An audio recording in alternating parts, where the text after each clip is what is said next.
why didn't they push them all into Egypt on day one? Because that wasn't like part of the logistical plan to do it that way. Like they could have. Are you denying you that the understand people that in they could government? have, right? They could have just bombed the fence at the Egyptian border and then just bombed the side of Rafah that's away from the border and just said, Yeah, and then dealt with the international consequences of that. I think. What international consequences? The UN tables more resolutions against Israel than against every other country combined. That's the case. You cannot stop it. I don't know why Israel's the only country people say you cannot stop a country from fighting with people who want to kill them all. You can't do it. At the end of the day, we do this all the time. What are you talking about? That's how we form peace plans between warring countries. You form like peace civil plans wars that we start like war. Yeah, you form peace plans like when the other side of the conflict is willing to come to the table and agree to something that is actually realistic. LonerBox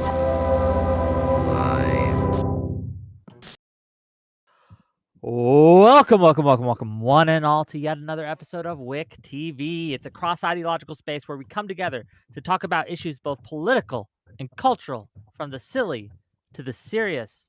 And today, the topic is AIPAC, anti-Semitism, and the left. Is it, and under what conditions is it, anti-Semitic to criticize or focus on AIPAC? Is there ever a line or a time where it crosses? Overall, more broadly, do leftist streamers or people who are ostensibly on the left have a problem with sweeping for anti-Semitism? We're going to talk all about it. We got some great guests to do so, and I'm excited to give them the mic, have them introduce themselves a little bit, give opening thoughts, all these things. We're going to start with someone new to the channel, Social Society. Welcome, sir. Hello. So first of all, that's not a dog whistle, is it? No, Social no. Society SS? It's not. Oh, not a dog no, whistle? no. Okay, good. Okay. Good. That's scary. I didn't think of that. I want you to tell people who you are, what you do, and what are your thoughts on the subject at hand. Go ahead. Yeah, I'm social society because I'm a social democrat and I want a strong social welfare state and society, not because of a dog whistle. And I talk about politics on YouTube every day. I do 3 or 4 videos. I talk mostly about MAGA, domestic politics. I saw this kind of stuff, wanted to get in the space, so I appreciate WIC giving me the opportunity. My position on this is I definitely think anti-Semitism is a problem. I definitely think it exists on the left. I'm not too familiar with streamers to have like a hard opinion, though I'm happy to go through the various ones and see what we think. But I wouldn't push back on anything like that. My main thing is I do think some of the critiques of people who critique AIPAC as anti-Semitism can be overblown, which I think kind of like hurts or can even like enable people who want to subvert that and do anti-Semitism with like AIPAC and stuff by critiquing those who are doing it genuinely. So that's kind of my position, and we can get into all of it. I'm excited to have you. Soypill, are you ready? Unfortunately, I mean, I'm ready, but I don't know what the hell's going on with my stuff. I can say my piece, but I'm just trying to find out how to go live and actually show Discord. You know It's what? I'm really going to let messing you go with me right now. last so you can focus Yes, on please. that. Thank you. Right. Yeah. LonerBox, what's your thoughts? Yeah, I'm the kind of person who doesn't really like organized religion. I don't really like Islam, for example. But I also understand that it's very easy to, and I've never really had any problems with being against the religion of Islam, or even recognizing trends across the Muslim world that are problematic, whilst not being an Islamophobe. It seems to be very easy to do this. Up until about 5 minutes ago, I kind of thought progressives understood this as well, that there is a difference between criticizing something, maybe even incorrectly criticizing something, maybe even being a little bit too excessive when you criticize something. There's a difference between that and going into a territory of scapegoating, of a total disproportionality, of becoming so hateful of a particular group or a connected group or a subgroup of a group that you become obsessed with them, or that you start to adopt this very vitriolic level of hatred towards them, and you hold them to a double standard. And I think every left-winger or progressive understands this kind of pattern and knows which red flags to look for when it comes to every form of bigotry. They seem to struggle for whatever reason with anti-Semitism.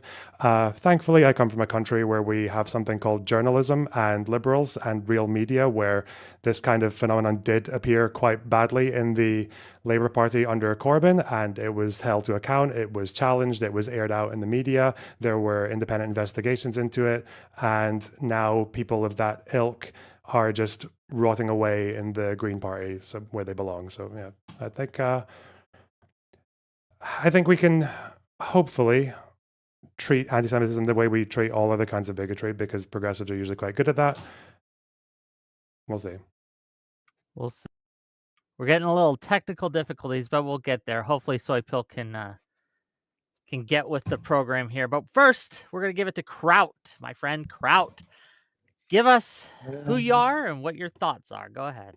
I make YouTube videos. I recently started streaming, and I came here with the description that you gave me of what was being discussed. I didn't look at all into anything AIPAC related. I don't know anything about that. I'm not really well educated about that.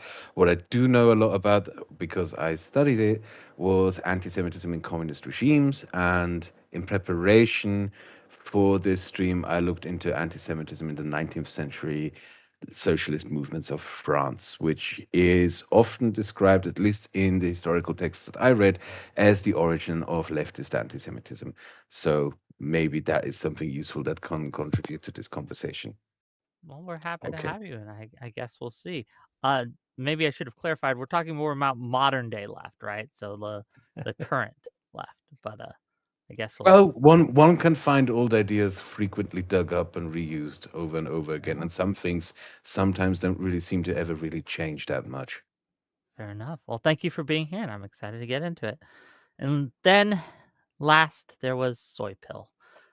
How's it going, Yeah. buddy? I can't get it working, so I'm just. I guess everyone who wants to see me, go to the Wick channel, subscribe to Wick, and watch Wick on Wick's channel. Basically, my frustration with a lot of this discussion in recent years has been there are a lot of valid criticisms of Israel and anti-Semitism, and there are a lot of invalid ones. And you're getting a lot of anti-Semites nipping at the opportunity to spread anti-Semitism, but also a lot of dismissive comments from people who would otherwise be supportive of things I think are abhorrent, because the critics of AIPAC, critics of Israel, get to dismiss that as anti-Semitic, and I think that's bullshit. And I guess I'm trying to come into this discussion and talk about how you can have criticisms of valid criticisms of any Jewish project or Israel without being anti-Semitic. I guess we're going to talk about it. We're going to find out. So, LonerBox, let's start with you.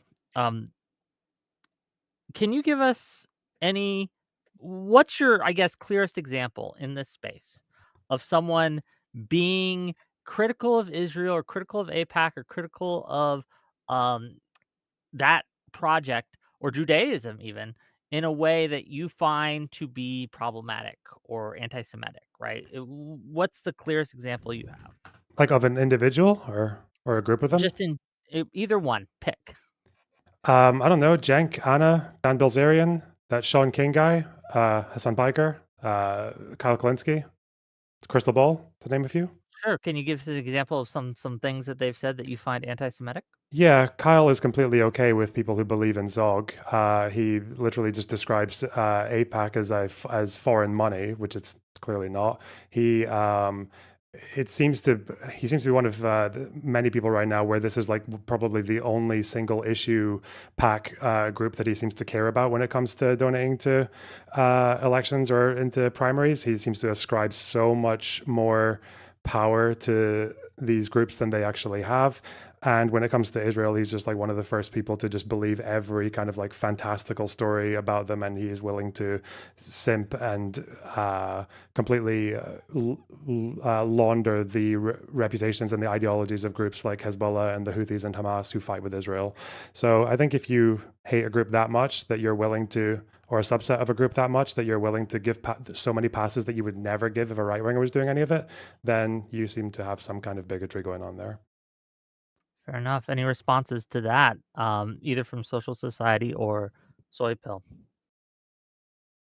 Social, why don't you go ahead? Because I just fixed it. I'm about to go live. Yeah. So Yeah, I was gonna say, I mean, with Cenk and Anna, I'm more familiar with them. Definitely agree. I think that they lost the plot a long time ago, if not always, never had the plot. I don't know if they were ever sane. With Kyle, I don't know him as much. What you described, I definitely would detail as playing into anti-Semitic tropes. I would only hedge, I guess, there because like I've never seen his content. I don't know much about him, but I think even more so than kind of what you were saying about giving a hand, or if you hate a group so much, I think it even kind of what you said sounds like it's directly playing into what I would call anti-Semitic tropes, like this caricature of like somebody standing above us and then minimizing all Jewish people to this caricature. And then, like AIPAC and how they influence the elections and they have all this control when it's not really the case. Is there ever a time, well, if you, how to say this? If you do think that AIPAC has outsized influence in American politics, right?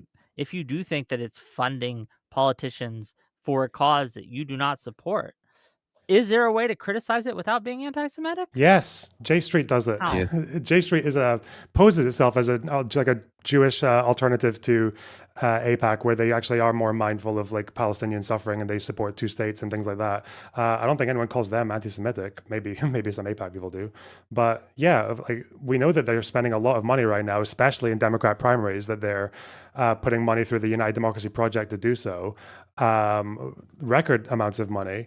But I guess the interesting thing about it is that is not also everyone noticing that they're failing, that they are losing money, they're losing these races, even if they're spending record amounts, as they just did with Stevens against Al Sayed. And I think when you track their success rate as well, it doesn't actually seem like their success rate is all that different from other single issue groups like the NRA or Planned Parenthood, which actually reflects even worse on AIPAC because they spend more money on campaigns, like far more money on campaigns individually than these other orgs do. So they spend more money to get a roughly similar success rate or even like a slightly lower one. But for some reason, they have just become like the face of all billionaire corporate evil money. Like it just becomes AIPAC right now rather than PACs in general, or I guess it used to be the billionaire class, but now it feels like AIPAC is just a much more convenient. Again, it's a scapegoat for all of it. Now that I you're would back, also add, go ahead, I would Carl. like to add that like Cenk and Anna, the thing that sort of really grinds my gears about them is that they're so opportunistic. I, to an extent, don't necessarily believe that either of them are genuinely anti-Semites, but they're willing to, at the very least, use anti-Semitism and weaponize it for their own purposes to grow their audience. If you remember when Alex Jones got chased off YouTube, that is when Cenk began espousing some of the most demented conspiracy theories about 9/11 and whatnot. I think those two in particular are just people who just they see an audience gap and they want to take it, and then recognized that there's a lot more anti-Semitism on social media, and decided, oh yeah, we're going to jump onto that. We're going to try to grift an audience out of that. That is how I see these two. They're taking something, they're seeing the popularity of anti-Semitism, and decided, yeah, we're going to jump on that. No, that makes sense. Soypill, now that you're back, do you want to hop in on the discussion, or now that yeah, I mean, I'm are you ready? sympathetic to the idea that people are putting way more focus on, let's say, AIPAC. Like AIPAC is not one of the top like lobbying groups. They are one of the top like electoral spenders, especially in primaries. And I am sympathetic to the fact of like, well, why are we focusing on AIPAC so much? And people saying, well, oh, maybe it's because of anti-Semitism. But I think when you look at things that are more pervasive and long-standing in politics, like the NRA, like oil lobbying, like this is common, and this is like the new hot button issue is, hey, this group that is lobbying against incumbents, against Democrats, that is almost apolitical in a sense because they're primarily just whichever group is going to be more amicable to Israel. And then you've got the October 7th post stuff and all the genocide. I think it isn't crazy that it's being hyper focused on, that a lot of this is like, hey, I don't like corporate spending, and this just happens to be one of the biggest spenders in these primaries, in elections, and it's happening against Democrats. It's coming from like a very small group of people, so it's like a lot less grassroots. Like, yeah, I would say it is very much a I don't know, like the punching bag for money in politics. But I'm not quite sure, like, oh, well, they're not succeeding, so that's good. I mean, first of all, that's a more recent thing. They are realizing that Israel, is actually going to be a more hot button issue, and they can't even label themselves as AIPAC spending anymore. They do the United Defense Project and try to just put attack ads against people that they don't like, and it doesn't have anything to do with Israel. It's just, hey, look, this candidate's bad. It's not necessarily being framed as an Israel issue or a Jewish issue. I don't know if that success rate is really indicative of like whether or not it's a good or a bad thing. It isn't necessarily also just AIPAC that is used as the punching bag here. I mean, when we look at how it is framed on social media, you all are probably familiar with Track AIPAC, who just makes shit up about who takes money from AIPAC. You're probably also familiar with like the constant, it's like this weird soup that people post about. It's Zog, Epstein, AIPAC, everything mixed together. It's never just directly AIPAC. It's never just that one group. It's like always this like amalgamation of shit thrown together and then thrown as the supposed reason. And the only thing that this shit soup has in common is that they always try to pin Jews into it. It's always Jewish. What's Always interesting as Jewish. well is like the fact that I don't know if you guys noticed this, but with AIPAC, I think through United Democracy Project, which is their super PAC, they pushed something like $24 to $25 million into Stevens's campaign.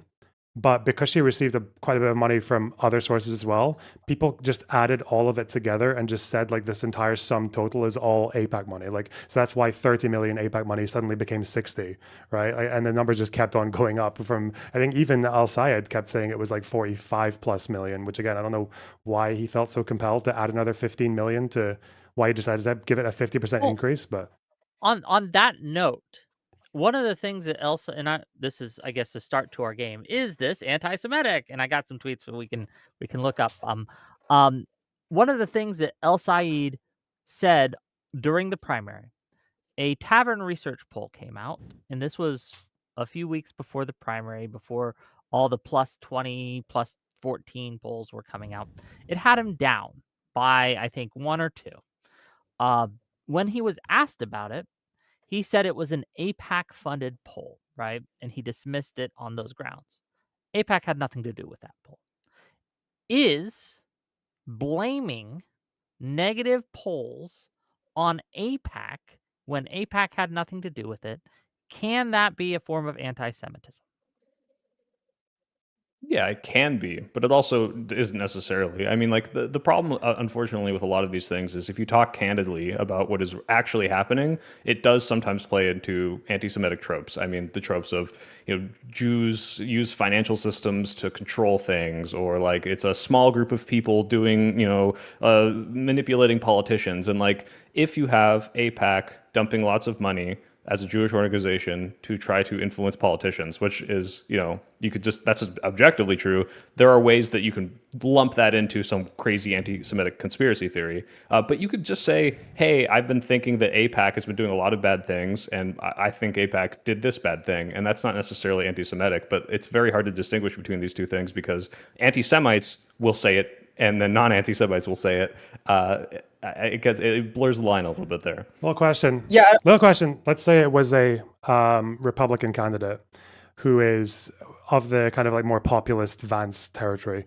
He's being told that there's a poll that shows his opponent 1 point up in the polls. And he says, with no evidence, that sounds like a Soros poll. Is your instinct to just say, oh, we don't know, that might be anti-Semitic? Yeah, because I think Soros is a boogeyman among the MAGA. Maybe, yes, yeah, Soros is a boogeyman among MAGA, and Yeah. while Soros is absolutely played upon by like the anti-Semitic pundits like the Tucker Carlsons and these people, it's also like you go and you talk to these MAGA people and they think Soros is this like big evil Democrat billionaire, and like I don't even know if that many people know he's Jewish. So it depends. My first instinct would be that it is anti-Semitic because that's just typically what you would see from these groups, but it doesn't necessarily mean that it is. Even though we do know that Soros funds liberal causes and things like that, right? But just to be clear though, I'm just going to say it if no one else will. Like, if a right winger did that, if they said that about a poll that had them 1 point down, I'm like super they would frozen. say, Sorry if I'm cutting someone off. I'm gonna leave and try to join back because I can't even hear you guys if you're talking. oh, I'm sorry. Okay. I was going to say if that had happened with a right winger who's like of the kind of Vance Tucker Carlson wing, and they saw a poll that they didn't like, and they baselessly said that sounds like a Soros poll, no one on the left would give any charitability to that. They would just say that's just like there's a total dog whistle, like through and through. I'm just curious why the ifs and the buts come for Al-Sayed. Yeah, I would say that I kind of differ there. I do think it is definitely playing into anti-Semitic tropes. Where I would think maybe there's some room for difference is when we're talking like politically, right? And there's like other calculuses that have to go into it. In his primary, AIPAC is spending big. And I do think him stressing money in politics was kind of a winning issue for him. So maybe there was some calculus of just grouping this in with that. But regardless, I think it's a bad look. And I think it's more harmful than it is beneficial. I just don't know if I would call the intent anti-Semitic, but it definitely plays into those tropes. And if, say in a few years, say PALPAC, which is like this kind of emerging pro-Palestinian pack that's trying to be like it's the rival to AIPAC from the other side, say they grow big enough and then they are funding campaigns, then like a pro-Israel Dem sees a poll they don't like and say, I don't know, that sounds like PALPAC money. I don't know. I just feel like the anti-Arab Islamophobia claim would just be so much easier to make against them from the left. I'm just wondering why there's this like... Can I post things in the side chat here? Can I post things in the side chat here? Yes. What are you trying to post? I can show it on stream if you want to post something, right? I can't send you DMs because wait, I'll post it in the side chat of the backstage. And LonerBox, you can go ahead. Sorry. Well, yeah, it's like the issue with this is like if you notice a pattern of attacks from a political action group, let's say it's AIPAC, let's say it's Soros, and then you see another one, you're like, probably Soros. I don't think this is necessarily anti-Semitic, right? It depends on the pattern of the behavior, right?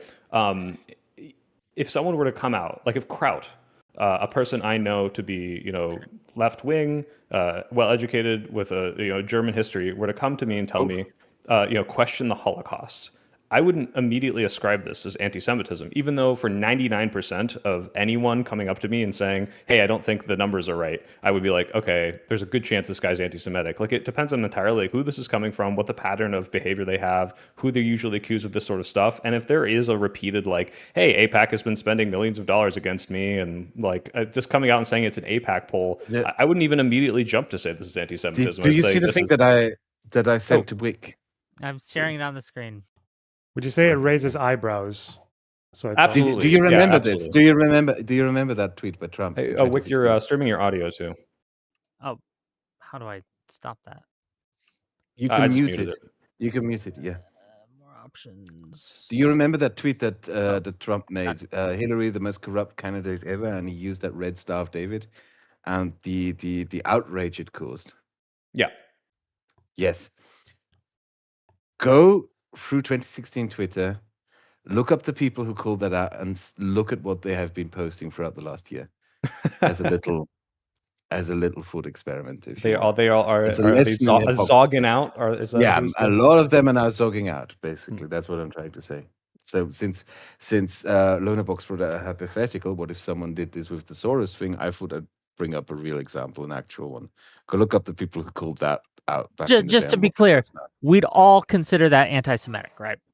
That's pretty clear. Yeah, there's like literally no other reason to use a Star of David as not necessarily. She's a very pro-Israel candidate, and Trump was just trying to rile up the masses who are critical of the Jewish state and their actions in Palestine. Yeah, but he's pro. But but he's a cynical politician. What are you going to do? I think I'm sorry. It just feels like there's a level of charity that's extended to one side but not the other. But I think. Well, I was just going to say, I think in that specific example, it's a little bit different just because for Trump, there is such strong like pattern of behavior with like the globalization stuff he's pushed, with Soros and all these other kind of like Jewish billionaires to go with something like that I think it makes it more concrete. But it's kind of weighing different things, I think. Do we think there's degrees? There's degrees to it, right? There's degrees to how some people hide it, how some people phrase it. Like, I think one of the worst anti-Semites in the our current media landscape is Tucker Carlson. It became obvious way before the Gaza war broke out, way before he started even talking about Israel, when in how he talked about Ukraine, specifically how he framed Zelensky as a Jew who sacrificed Christians for a globalist cause, which is, when you say it like that, it just obviously sounds anti-Semitic, but it's not how he says it, right?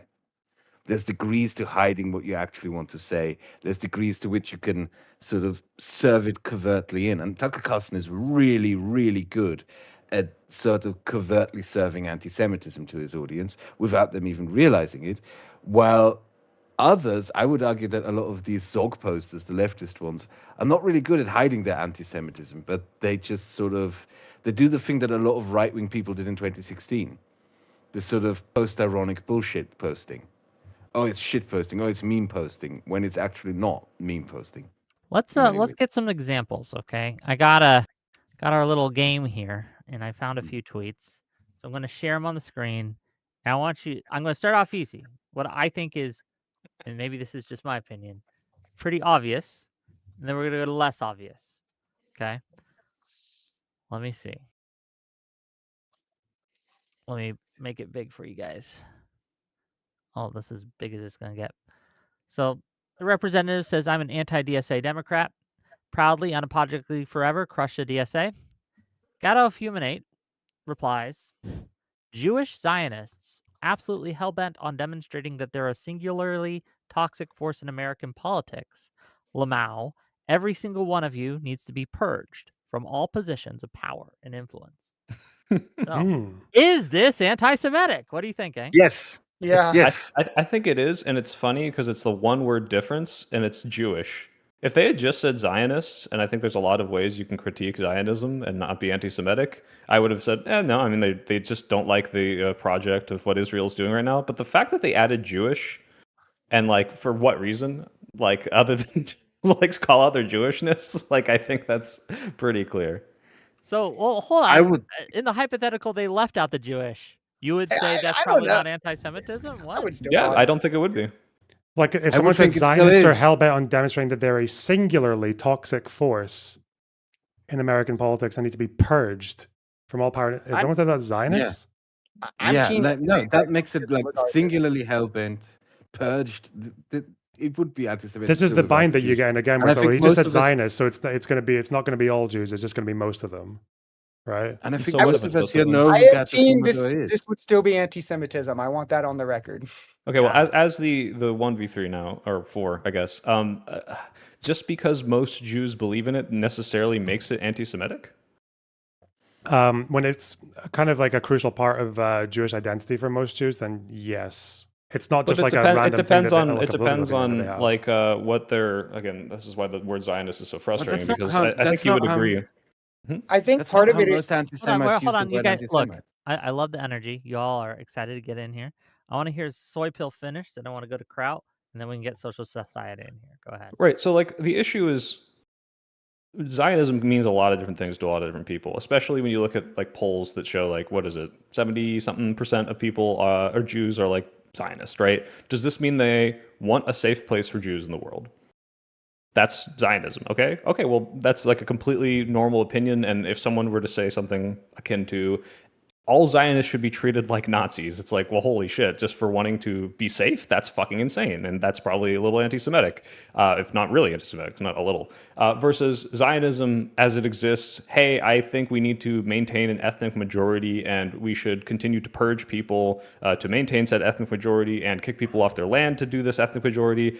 This is something that a lot of people, I think, could rabidly disagree with without being anti-Semitic and say, I don't care what your race is, I don't believe that any country or people should be able to do this to another group of people. But if you were to say Zionists, as in I'm referencing the people that believe that's okay, are, you know, rabid and disgusting and should be purged from politics, I don't think that would be anti-Semitic, which is why I think Zionist probably shouldn't be But the question used is at all, like, because it's such an easy cudgel to use as like, are you being anti-Semitic, or are you just, you know, against the worst parts of what Zionism entails? but the question is, what we do that with any other belief system? Would we, if someone said that about Muslims, would we say, oh, maybe they're just talking about the Muslims who want to establish a caliphate and oppress women and kill all the Jews and the Christians? Like, Well, you no, we said earlier wouldn't. in this discussion that you hate Islam, right? Yeah, I don't like Islam, the religion. Yeah, but again, it's okay to say you don't like Zionism or you hate Zionism as well. I don't think that's necessarily anti-Semitic. But I think if I was going to a place of like where that person was saying that they're a singularly toxic force, then that does sound like you're giving them power that they don't have, like an exceptional level of power that they don't have. You are singling them out. You're scapegoating them for, I guess, every other toxic force in the United States. And you're also saying that you want to discriminate against them. You want to purge them from Purge them. power in public life. Purging is not extermination. Purging is also sort of getting rid of something. Purging is an exterminationist language. If this especially was when it comes from a 2016, if this was 2016 and the tweet said MAGA is a singular toxic force and there were only like 2 or 3 MAGA politicians and they need to be purged, I would have the exact same argument. Even if like 70% of white people liked MAGA, right? MAGA is not an ethnic. It's not It's not a tied to any collective. sort of It's not a ethno-religious protected class. identity. Yeah, it's not, or it's not like a. Yeah, it's not a national Neither identity. is Zionist. Well, it's not a national identity. It's not like something that an entire religious group or an entire ethnic group or the majority of an ethnic group considers to be like kind of essential to at least quite a lot of their Again, survival. we're hiding behind the wide spectrum of like what Zionist means to people. When we look at the majority of Jews, do the majority of Jews support the ethnic cleansing of Gazans? I don't think so, but a majority of Jews probably say, I want a place in the world where Jews can go in case of the worst, types of things like in the 40s were to happen to them, right? Like these are very different terms, and saying, I think Zionism is disgusting. That's why I don't like using the word Zionist. It's like this is. I think we can Do infer. you think? Okay, so just there's on a a problem guess, that you're making. without. Do you think that got to a person when they think Zionist, Yeah. they think Jew that just wants a safe place in the world versus Jew that wants to again, destroy all the Muslims and kill? Yeah. Exactly, and we're getting on this hypothetical where I'm like, yeah, had they used different language, I might have said they weren't anti-Semitic, but like they are. It's not just different because of the language they It's like, use. They said Jewish Zionists. We all know who Gato Fumador is. We've interacted with him Yeah. before. Like it's kind of absurd to take one statement of his and sort of not compare it to any other statements or to what his personality is. You know that he's a bit of a, not just a bit. He's quite a bit of a Jew baiter. My understanding is yeah. Yeah. Which just goes back to my point about patterns of behavior and who they are outside. So social society. Go ahead. Give us what you Yeah, got. I would say there's 2 things on it. I think the rhetoric definitely plays into anti-Semitism, again, because of how it permeates is different than other kinds of bigotry, where like a lot of bigotry is about like, I guess, minimizing or making the people seem lesser than. Anti-Semitism really is about like creating this caricature, like an elite that's above you, and then reducing the entire group of like Jewish people down to this caricature. So when they're saying things like a single existential threat and using language like that, I don't think Jewish is necessarily what makes that anti-Semitic. And the other big thing is I think outcomes matter as much as intent in conversations. And if so much like the majority of Jewish people are Zionists and you want to purge Zionists from our democracy, well, that's going to discriminate against Jewish people. So I think that that's a bit anti-Semitic too. So that's where like my disagreement would be, why I would think that is anti-Semitic regardless. Would it be, I have a question. Would it be like anti-German in the 40s to say like we should purge Nazis from our government? Because like most of the country was Nazis. I wish Kraut was here. I am here. I'm just smoking. Oh, okay. Yeah, because I want your input on this too, specifically. No, but that's also for the same reason that people who spoke that way about ultra-Zionists are going to be different, right? Like, ultra-Zionist being... Well, because Zionism is really just Jewish nationalism. Like at its foundation, it's the idea of like there being a Jewish state in the same way there's a German state. So just being, it's like saying that, I don't know why we go from Nazi when really the analog would be German. Like, no, I mean, if Zionism is a belief. There are eschatologists, there are American Zionists that are not Jewish. It is not inherently tied to Judaism at all. It's not inherently tied because to a lot of Judaism. Jews, just because a lot of Jews want to be able to self-determine, because Jews want to have a safe place in the world, does not mean, first of all, not all Jews are Zionist, and we're going off polls. I assume if the polls I think if you went into like late 19th century Ottoman Empire and said, there's fucking Armenians who want independence, they need to be purged. Like that might be a comparison that I could make. But again, we keep picking like ethnicities, right? If I say Nazis, which is Armenian independence movement, there were also Armenians, probably some at least, who wanted to remain part of the Ottoman Empire and were comfortable within it. It's like no comparison is going to be 100% accurate, but it is sort of at the top of my head the one that I could think of. And again, as mentioned before, and that is the really important part, in my opinion, is we know who Gato Formudor is. We know how he talks about Jews. We're trying to reestablish a way of sort of, hey, here is how this anti-Semite could have said this without sounding like an anti-Semite, which overlooks the fact that he's an Of who they are. anti-Semite. Sure. Yeah. Well, it okay. Well, doesn't I'm just saying, matter. like, if we're looking at this statement in a vacuum, like, even without knowing this person's history, this statement is anti-Semitic to me by saying Jewish Zionists. So that's Yeah. But just to I was clarify, just saying, but just to clarify, He singling them out as deliberately put a that in there. But to clarify, singling He them out as deliberately a put that in there. singularly, like isolating them as a singularly toxic force that needs to be purged from all positions of power and influence, that doesn't move the needle for you if you just said Zionist. it depends on how you interpret that. If you're saying like they're the worst people in government, like if you're reading it that way, then yeah, I would say that's probably leaning more because it's like, okay, there are 8 million other groups that are way worse than Zionists in our government. We've got MAGA, we've got, oil lobbyists. Like if that is how you're reading it, then I would say yes, but I'm not necessarily sure that's how they're saying it. All right. Okay, next contestant. Okay, it's from Cenk Uygur, our favorite. Kushner met with Netanyahu today for 4 hours, and Kushner, sorry, Kushner, I don't fucking know. And he came out, and he came out saying the U.S. would back further military action in Gaza. Oh, so an Israeli goes to talk to an Israeli about how America should fund more genocide in Gaza on behalf of Israel? How fucking convenient. Who the fuck is Jared Kushner? He has no official role in the U.S. government. Why is he promising our money to his favorite country on earth? Why is he giving guarantees on behalf of the American people that we'd love to fund more genocide? Who the fuck is in control of our government? It definitely isn't us. The Israelis who run the U.S. government couldn't care less what the average American thinks. If Israel wants more war and genocide, you have to pay for it. Is this anti-Semitic? Yes, because Kushner is not an Israeli citizen. Yeah, I would say so. It's pretty Zog. Kushner is not an Israeli. Yeah, I would say it's definitely the Zog stuff. A singular Israeli citizen can influence U.S. foreign policy. That's just insane to me. Like, this is a level of delusion I aspire to never reach in my 80s. That's for sure. Unfortunately, yeah, this is the one where I'm like, okay, first 2 paragraphs are like, and then last paragraph is like very clearly turns this into anti-Semitic, which is our government is literally run by Israel. Yeah, like it's this is just undeniable.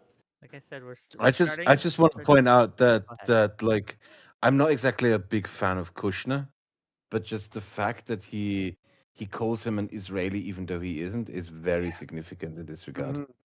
Well, what's really frustrating about this whole conversation is like, let's say it was even worse. Like Cenk was like, these Jews run our government. It's just like totally unambiguous. But then it's like, okay, but what are we talking about here? Like, take a step back. It's like, is this guy playing into anti-Semitism and making it worse by saying that Israel runs our government? Yes. Is it horrible that we have a non-government entity, basically, who is tied to the president, discussing our foreign policy and deciding how money is spent to some degree? That's also terrible. And so while I hate that this is happening, and I hate that anti-Semitism comes from it, it's also annoying that it's like, okay, well, now the conversation has become whether or not this is playing into anti-Jewish tropes and not, hey, this is a fucking insane level of corruption, and like, as much as I think we need to stop the spread of anti-Semitism, can someone talk about this in a non-anti-Semitic way so that we could talk about how fucked our government is right now? That should be the more important thing, and I say this as someone who will absolutely be on the receiving end of the rising tide of anti-Semitism. I think the corruption and the Gaza stuff is worse. You're one of the good ones. That's the horrible thing about this. You can actually do that. He had the choice to do that, but he didn't. No, he decided to insert that. Well, because that's establishment rhetoric. If you just talk about good old, authentic American Trump corruption, that's an establishment then talking about. That's boring. True. Okay. Well, small break from our game. $20 from Das Vildanya. Oh, first of all, sorry. $20 from Dirty Deeds for free. Says, need more kraut? Lighting up a cig just for you. Heart emoji. Thank you for the $20. Trib1, thank you for the 8-month membership. Wow. Sponsored by AIPAC and Jews. Well, thank you for your money. $20 from Das Vildanya. Can you ask Soypill, or really the panel, how AIPAC spending works outside of its spending through the United Democracy Project. Because I wonder if they actually know. It's a question to the panel. I mean, it's a very broad question, how it works. I would not be able to discuss the ins and outs of campaign finance and super PACs to the degree that I'm sure that I feel like Conduit made a video on this at one point. So I just know they dump a lot of money into ads. They dump a lot of money into campaigns, and it's not done through AIPAC. They have shell PACs. AIPAC is not a PAC. It's a public affairs committee. But yeah, to what specific degree, I'm not sure what that question's asking. I can help if you want. Go ahead. So wait, they were asking Please. about besides United Democracy Fund, like what else they do? Because I'll read it again. AIPAC, How okay, AIPAC go on. spending works outside of its spending through the United Democracy Project. Right. Well, AIPAC itself is they're like a lobby group. So they, before 2021, 22, they were 501c4, so they don't have to disclose who funds them. They used to spend not that much money at all, wasn't it? It was like less than 5 million on bipartisan lobbying. Like they wouldn't actually endorse candidates. It was after 2021, 22 where they created, first of all, AIPAC PAC, and then the much bigger one, the United Democracy Project, which is where all these kind of like tens of millions numbers come for, mostly for Democrat primaries.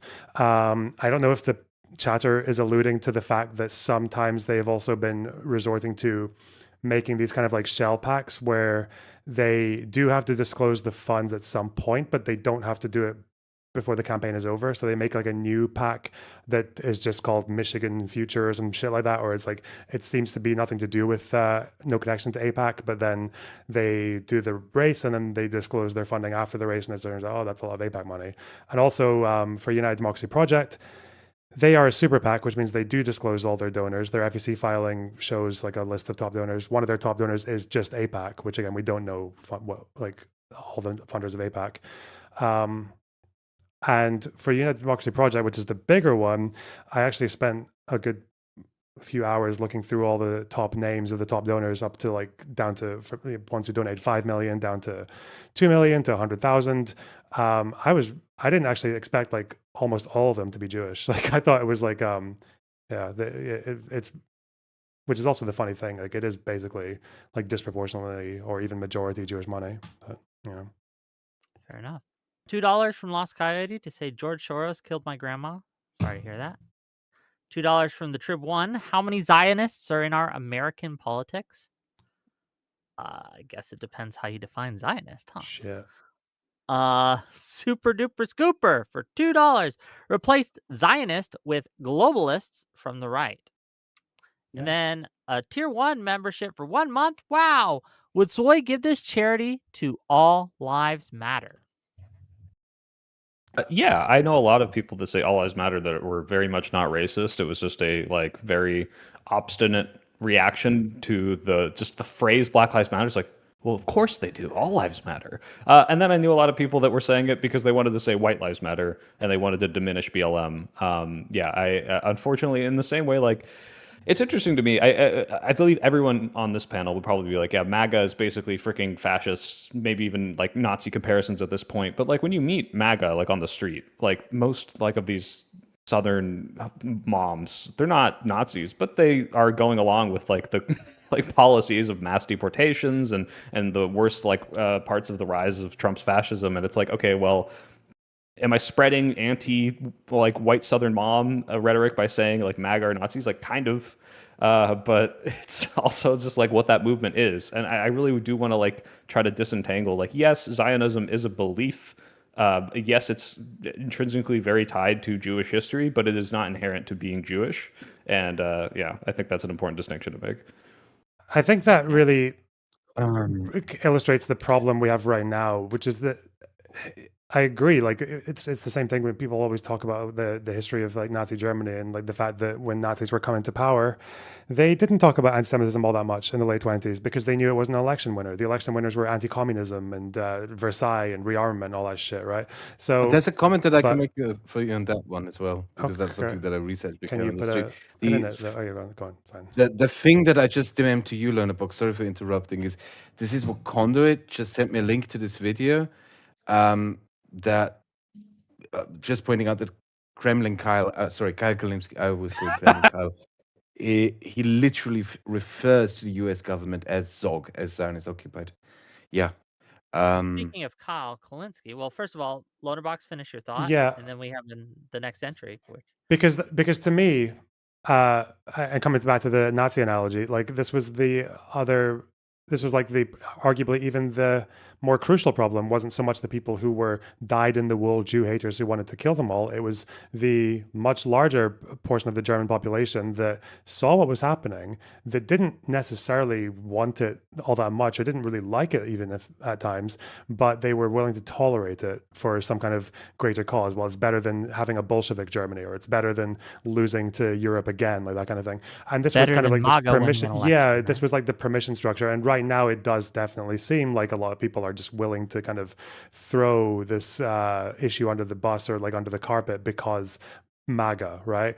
And I know that what's happening right now is that with a lot of these candidates, I don't think people like the candidates right now, like the DSA ones, I don't know if I would call it like the majority of them anti-Semitic or say that they've crossed that threshold, but they are definitely starting to do things that I don't think would have been acceptable in liberal politics even just a few years ago, and definitely wouldn't be acceptable if they were coming from right wingers. If you just switched a couple of words around, if you just switched AIPAC for Soros, or if you switched Zionist for globalist, all else equal. So I guess that would be the more interesting thing, is I think it's quite easy to find someone like, oh, Kyle Kalinske, he's obviously miles above the bar between, okay Zionism or disagreeable Zionism, but then above that bar, there's rabid anti-Zionism or impermissible levels of anti-Zionism.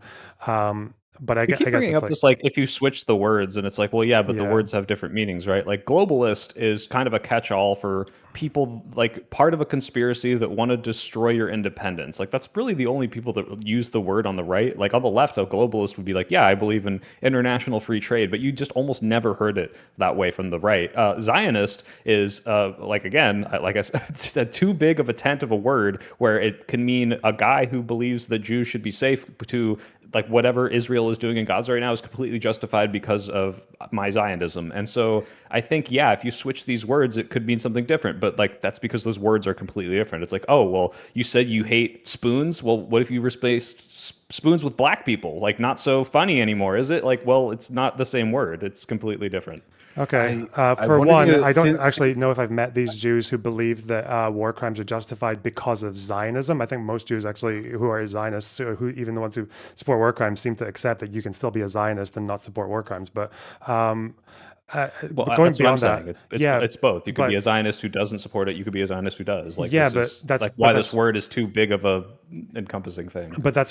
again, that's why we don't say it for, like, we don't say Muslims when we talk about terrorists. We specify, which is why when we talk about Ben Gvir, we'd probably want to specify ultra Zionist or like a rabid Zionist versus like a more liberal one. But obviously for people like the ones that we're looking at right now, to them there is no good Zionist, right? There's no okay Zionist. It's all unacceptable. It's all genocidal. It's all racist to the core. It's all ethno-nationalist. It's all genocidal to the core. And these are the ones where we'd maybe couldn't consider them bigoted. But coming back to what you're saying, I don't think there's much of a meaningful difference between reflexively calling everything you don't like AIPAC and calling everything Soros, because Soros does fund liberal things, and If right it's wingers don't like everything, him. Can I Yeah. just ask? like for example, Soypill. wait, because I want to agree with Loner. Like, if you're doing it for literally everything, that's when it starts to play into these anti-Semitic tropes, right? Where it's like, okay, Kyle Kalinske, or I'll say it, or any of these people, like noticing a pattern of AIPAC attacks on them. Okay, that's not necessarily anti-Semitic. That is literally they're attacking you, and you're fighting back. But if I think this is the example of these Moroccan migrants coming into Spain, where there was some conspiracy about like Israel did it, and Kyle Kalinske just basically is like, yep, Israel. There was no reason for this, to my understanding, but correct me if I'm wrong. That is anti-Semitic. You're just like, yep, Jews control migration to Spain to do some like Israel project. Like, that's when it becomes like, okay, you are just taking any problem you have and funneling it into this lens of like, and it's because of Israel. That's since guess- LonerBox brought up Nazi Germany, interwar Nazi Germany, right? You brought that up briefly before. I think I brought it up, but yeah. The Communist Party, particularly. Do you guys know that the Communist Party of Germany in the interwar period in the 1920s and 1930s was an overtly anti-Semitic organization? I've Became heard one. of this, yeah.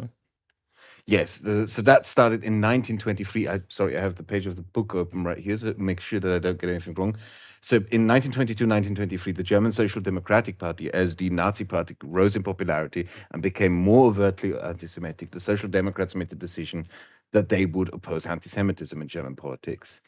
And that resulted in the reaction of the Communist Party of Germany accusing the Social Democrats of protecting the Jewish bourgeoisie. From then onward, the communists started launching campaign after campaign after campaign, framing the Social Democrats as the protectors of Jewish capital. Then, as the Nazi anti-Semitism, because the Nazi party started becoming more popular as the 1920s came to an end and the 1930s came in, right? The communists jumped on board of that ever-growing popular anti-Semitism. In 1930, they purged the Communist Party of all high-ranking members who were Jewish. That's the Communist Party, not the Nazi Party. And starting in the 1930s, the Rote Fahne, the official newspaper of the Communist Party, started publishing articles like, die Nazis sind die Helfer des jüdischen Kapitals. The Nazis are the actual helpers of Jewish capital. Continuously, like the wave of attack that they used, the method of attack they previously used against Social Democrats, accusing them of protecting Jewish capital, they then turned that to the Nazis, saying, oh yeah, the Nazis are actually secret protectors. What's the name again for someone who loves Jews? File. Yeah. Semophiles? I don't know. Yeah, something like that. Yeah. So that was sort of like the attack line. I thought that is worth pointing out here because I reread that again before I came on that stream when Wick told me that we were streaming about this. And that feels very similar to some of the things that is happening right now, to me, in a certain extent. Because if we're going to be very honest about who repopularized anti-Semitism, at least in the social media spaces, it was the right. It was sort of the alt-right elements that moved around the magosphere, who popularized anti-Semitic memes at the very least. Things like that. Yeah. And it does seem to have become increasingly more popular and more popular and popular. And I think that what we are seeing certain leftists do is in many ways a repeat of that. They're jumping onto something. They're seeing that this is something that worked, and they want to have a slice of that pie, more or less. And in particular, people like Karl Kalinski and Cenk Uygur and Anna, etc. They all, I think that is what is basically happening here. I wanted to let that in. If you want, I can since Loner brought it up, I can send Loner the book as well. Yeah, if you want to send the book, and that's interesting information. I did not know that.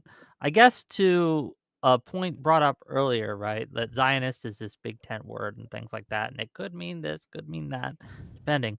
And this is to Soypill specifically.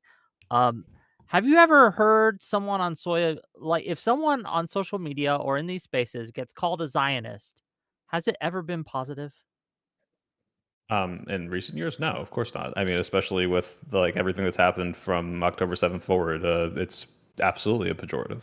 Yes. When people, at least in these spaces, talk about Zionist and they're calling someone a Zionist, it's never someone who just wants a safe place for Jews to live, right? Like, I think it's a safe bet at this point. If someone's using the word Zionist, they're not meaning that. They're meaning. Well, I think people attacking people with the word Zionist usually don't mean I hate people who want a safe place for Jews. But when Jews say I'm a Zionist, a lot of them are like, yeah, I do believe that there should be a safe place for Jews in the world. So it's like you've got people attacking people to say, I think you're disgusting for what Israel's doing to the Palestinian people. Zionists are gross. And then you have people like, yeah, I'm a Zionist. Of course, I think it's cool to live in Israel. It's a big mix.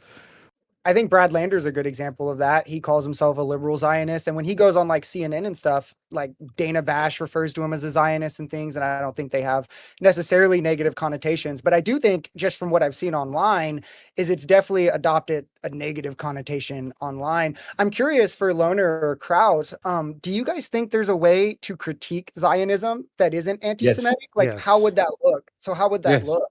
And like, what's kind of the difference there you see? One really obvious one is that they tried to build a country in a place that people already lived there. And they were so fucking, if you look at some of Herzl's diaries or his responses to Arab leaders at the time, he is so unbelievably naive in just saying like, yeah, we'll come, we'll bring we'll bring some like European farming methods and we'll build the place up and it'll be good for everyone. And there's no problem here. Okay. Like they were in denial and they were so blissfully unaware for like decades that there was this emerging Arab national group amongst these peasants. Cause the peasants at the time were just they were mostly illiterate, like they didn't really care about politics and they lived in an empire. But when there was this emerging Arab national movement, the Zionists took decades to acknowledge that it was a thing. And then it wasn't even until till the 20th century when they started to acknowledge that actually, okay, not only are they a group that lives here, they're a sizable group and they don't actually like us, because why the fuck would they like us? It took them so long to get there. And obviously, yeah, if the idea you're going to have a Jewish majority in this place and you're going to build up your settlements in a way that doesn't just take a small enclave, like a small strip at the beach or anything like that. It's like you stretch out and go across the territory, leaving an Arab majority area above and below you. And then you build a little triangle of settlements down in the south so that you can claim all of the Negev. Then obviously it's like you're asking for a fight. Like, and they should have known this. Some of them did, some of them very early on did, but most of them just denied it. They just thought there would be some kind of peaceful solution. They would just peacefully accept. Yeah, of course there are problems with Zionism. But again, also, I will also comment on the question because it's so fucking annoying when people say, and I'm not accusing you of doing this, when people do this thing where they say, everyone just says that there's no way you can criticize Israel or Zionism without being called anti-Semitic. Yes, you can. It's actually quite easy. And Zionists do it all the time. I was about to get on that because you've said it a couple times in this discussion. You've said ultra-Zionist, which is like, okay, this like modifier is implying like these are the people that are okay with like everything Israel is doing now in service of maintaining Israel. Like, is that how you would get around all of this? Like if every lefty started saying ultra-Zionist specifically to caveat and distinguish away from a lot of Jews who just want to feel safe, would this be more acceptable rhetoric? Would this like deviate most of the accusations of anti-Semitism? Like, is there like some better word that people could use? Yeah, well, there should be, but you can't use ultra-Zionist because, again, a lot of these people are already using ultra-Zionists to just mean all Zionists. Because this is the kind of thing where someone will take a Ben-Gvir quote and say this is the whole country, even though he gets 5% of the vote, right? So, but yeah, no, there should be, in the same sense that between anti-Zionism and rabid anti-Zionism, there should be a line that should be quite clear. And yeah, there are some problematic statements that can exist without making someone a rabid anti-Zionist, in the same way that a Zionist can say maybe a couple of problematic things, but there's a fine line, or there's a notable difference between them and like a rabid Zionist. Yes, I think this should be like a fair distinction. On both sides. But you said because they already are doing this, it doesn't work. Like what? Like if they're going to use it and like capitalize on any and all words that we use to try to distinguish people who want to do like abhorrent war crimes and people who just want a Jewish state, what do you do? Like, is there a word you can use? Like, you say, okay, there are ways Zionists to do it, but like, what is the word that you can do where someone, not like gato fumigate or whatever, but like say, I mean, unless you guys, I don't know, everyone thinks I'm an anti-Semitic tanky super now, but let's just say Wick. Wick is very clearly not anti-Semitic, okay? Wick really wants to call it Israel. What word can Wick use in a 140 character tweet that is not Zionist to describe the actions of these, Israel's government as terrible? I think you look at a lot of the Israel's government right now is terrible. Why would I call them right-wing Zionists, or you can just call them right-wing Israelis, or just even right-wingers, or you can call them Kahanists. So like, yeah, obviously, like even ultra-Zionists, I think is fine, because again, it has to be. I'm talking about what is acceptable for good faith people and not fucking retards. So like, if anything's whatever, can't stop other people misusing it. But yeah, Kahanist is a good one because that's what Ben-Gvir is. That's what Smotrich is. If you want to say Netanyahu, he's a right-winger. He's It's just like we do this without any other nation. Like we know that not every American is Trump, so. Or every pro-American is Trump, if you want to put it that way. I guess the issue there is like if you were to say, MAGA-ists or Trump-ists, like obviously this is tied to him, but I think a lot of people I think you see politicians that people will say, hey, they're calling out Israel. Look, they're saying Netanyahu's government is bad, but like they're very careful not to use certain words. I think, of all people, they're like the most careful about not being anti-Semitic, and it seems like they're willing to say like, yeah, if Netanyahu didn't get elected, but someone else did, or like, someone else doing similar things, but it wasn't them. Like they're allowed to play that defense. Well, I called out the people doing those things, but now there's a new person in government. It's like, well, you weren't really criticizing the idea. You had the scapegoat of like, it was this guy in government and now he's gone. So now what? Like, are you actually critical of it? People get wary of when you just like, oh, it's the right wing. That's the problem. And not, well, there's a huge chunk of Israel that's okay with what's happening now. Oh, you like, mean what, you how mean do like you mean like criticizing the very concept itself? Like Lona is obviously more educated on how Israel came to be, etc., and the ideology of Zionism than I am. I'm not very familiar with it, but if like the thing that social society, if that question is still open for me, I would just say I'm a liberal, and if you're, at least in my conception of what liberalism is, there isn't really much space for nationalism. Don't really like nationalism, and Zionism is inherently nationalistic. And from that point of view, that like if that is something that you wanted to approach it from that point of view, I can reject it very much so, because at least the liberals, from in the terms of what I consider myself, one pursues internationalism, the crossing of borders, right? Yeah, Yeah, one and, of and the. Yeah, Oh, in that go ahead, regard. Social Society, please. I was going to say, yeah, that's kind of closer to maybe what I meant by my question. I didn't mean necessarily criticisms of the idea of Zionism itself, but how people can levy these criticisms without being called anti-Semitic. And I do think Brad Lander is a good example of this. Like he is Jewish, refers to himself as a Zionist, is like unapologetically pro-Israel and all of these things, and like has been outspoken about like the Nova Fest protests, like all of these things. But then anytime he kind of Yeah. gets criticisms, anti-Semitism is Yeah. the first. Here's- thing to I say. don't here's think the you. I problem. don't think you have to be nice either. What is the fat idiot called with the glasses? The Israeli, I think, interior Ben minister. Gvir? Yeah. I don't think it would be in any way anti-Semitic to even refer to that guy as a fascist at this Yeah, point. he probably. Well, he is a fascist, so Okay. yeah, that's fine. He Yeah. is a fascist. Yeah. And what's funny Yeah, is in not some cases- only do most Israelis think that or something adjacent, Israeli right wingers mostly don't like Smotrich because Smotrich does things that Jews actually consider to be quite taboo, like running around the fucking Temple Mount waving flags and making a fucking ass of yourself just to provoke conflict. Like even most Israeli right wingers don't like that behavior. But Netanyahu scumbag needs to keep his shitty government together.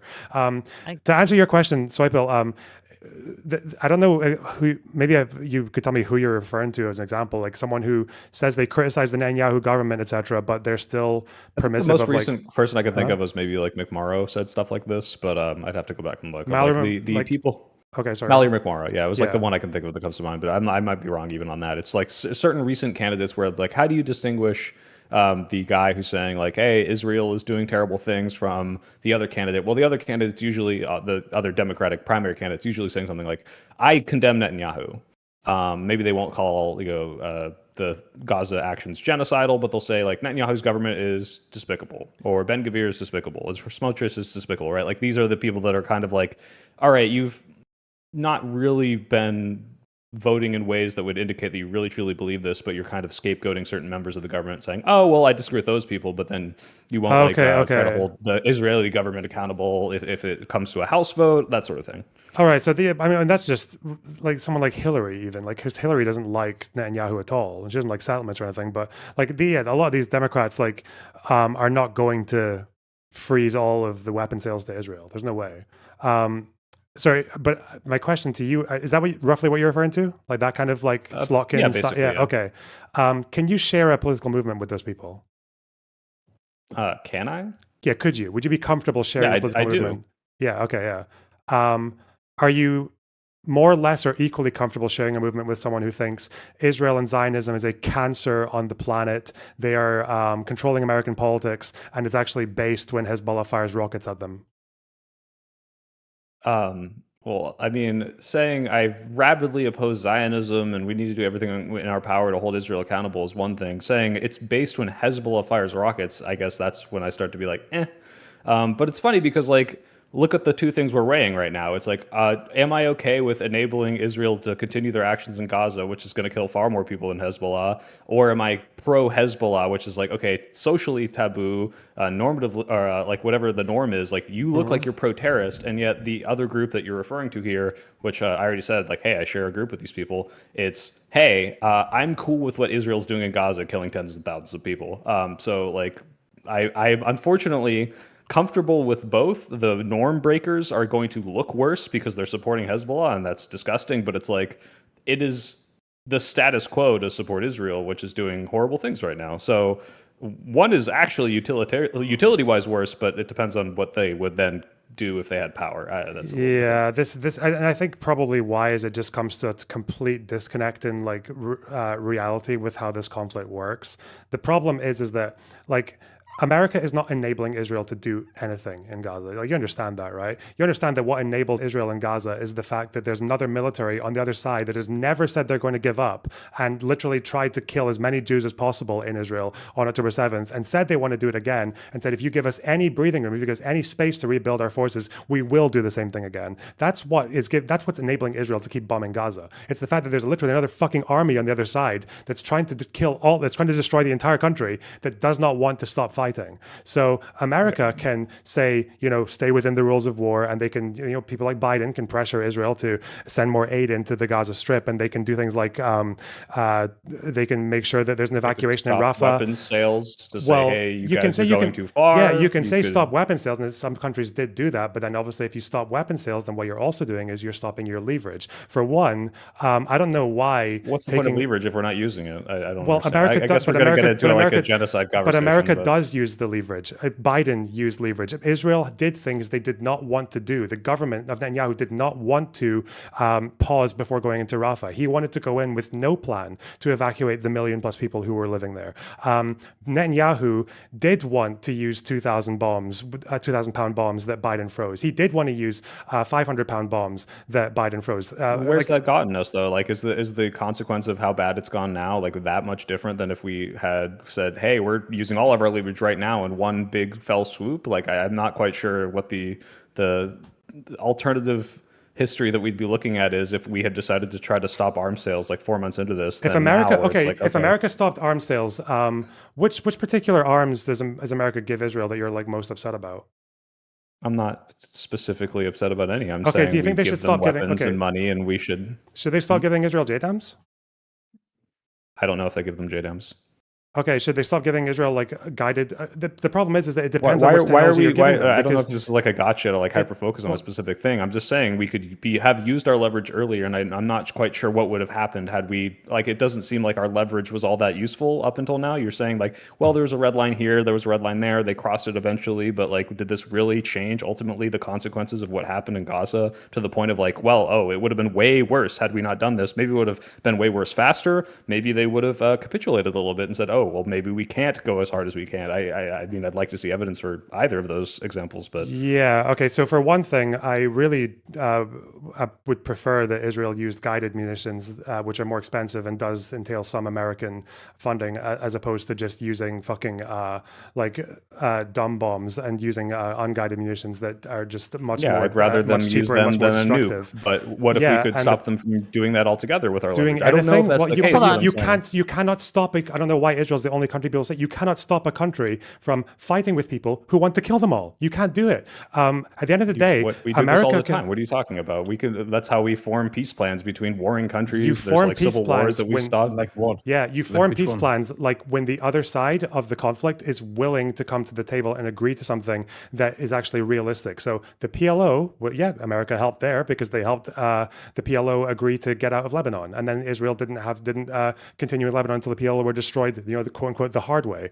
But Hamas are still to this day they're still just demanding we'll warehouse our weapons, maybe we won't you'll have no way of knowing if we've done all of it, and we'll only do it after Israel leaves the entire strip, so there's literally no force there that can actually hold us accountable to our disarmament. Hamas have made sure. If you're saying America could solve Israel-Palestine with their leverage, I agree. I mean, no one's been able to do that in decades. I'm saying like maybe we could have stopped the starvation tactics, maybe we could have stopped some of the worst war crimes. Like there are plenty of things that could have happened here. That doesn't mean, hey, if America had just stopped arms sales, it would be a peaceful, happy-go-lucky place with Trump Gaza #1 strip hotels. Like, I'm not implying that. I'm saying that we did not effectively use the leverage, and the people that are criticizing people who aren't making those votes are. Yeah, but just to tie this back into how this came up, you were asked, and this is to you, Soypill, you were asked whether you're okay with sharing a party with people like Hillary Clinton and Slotkin, who are okay with giving funds and arms to Israel, right, or at least to some extent.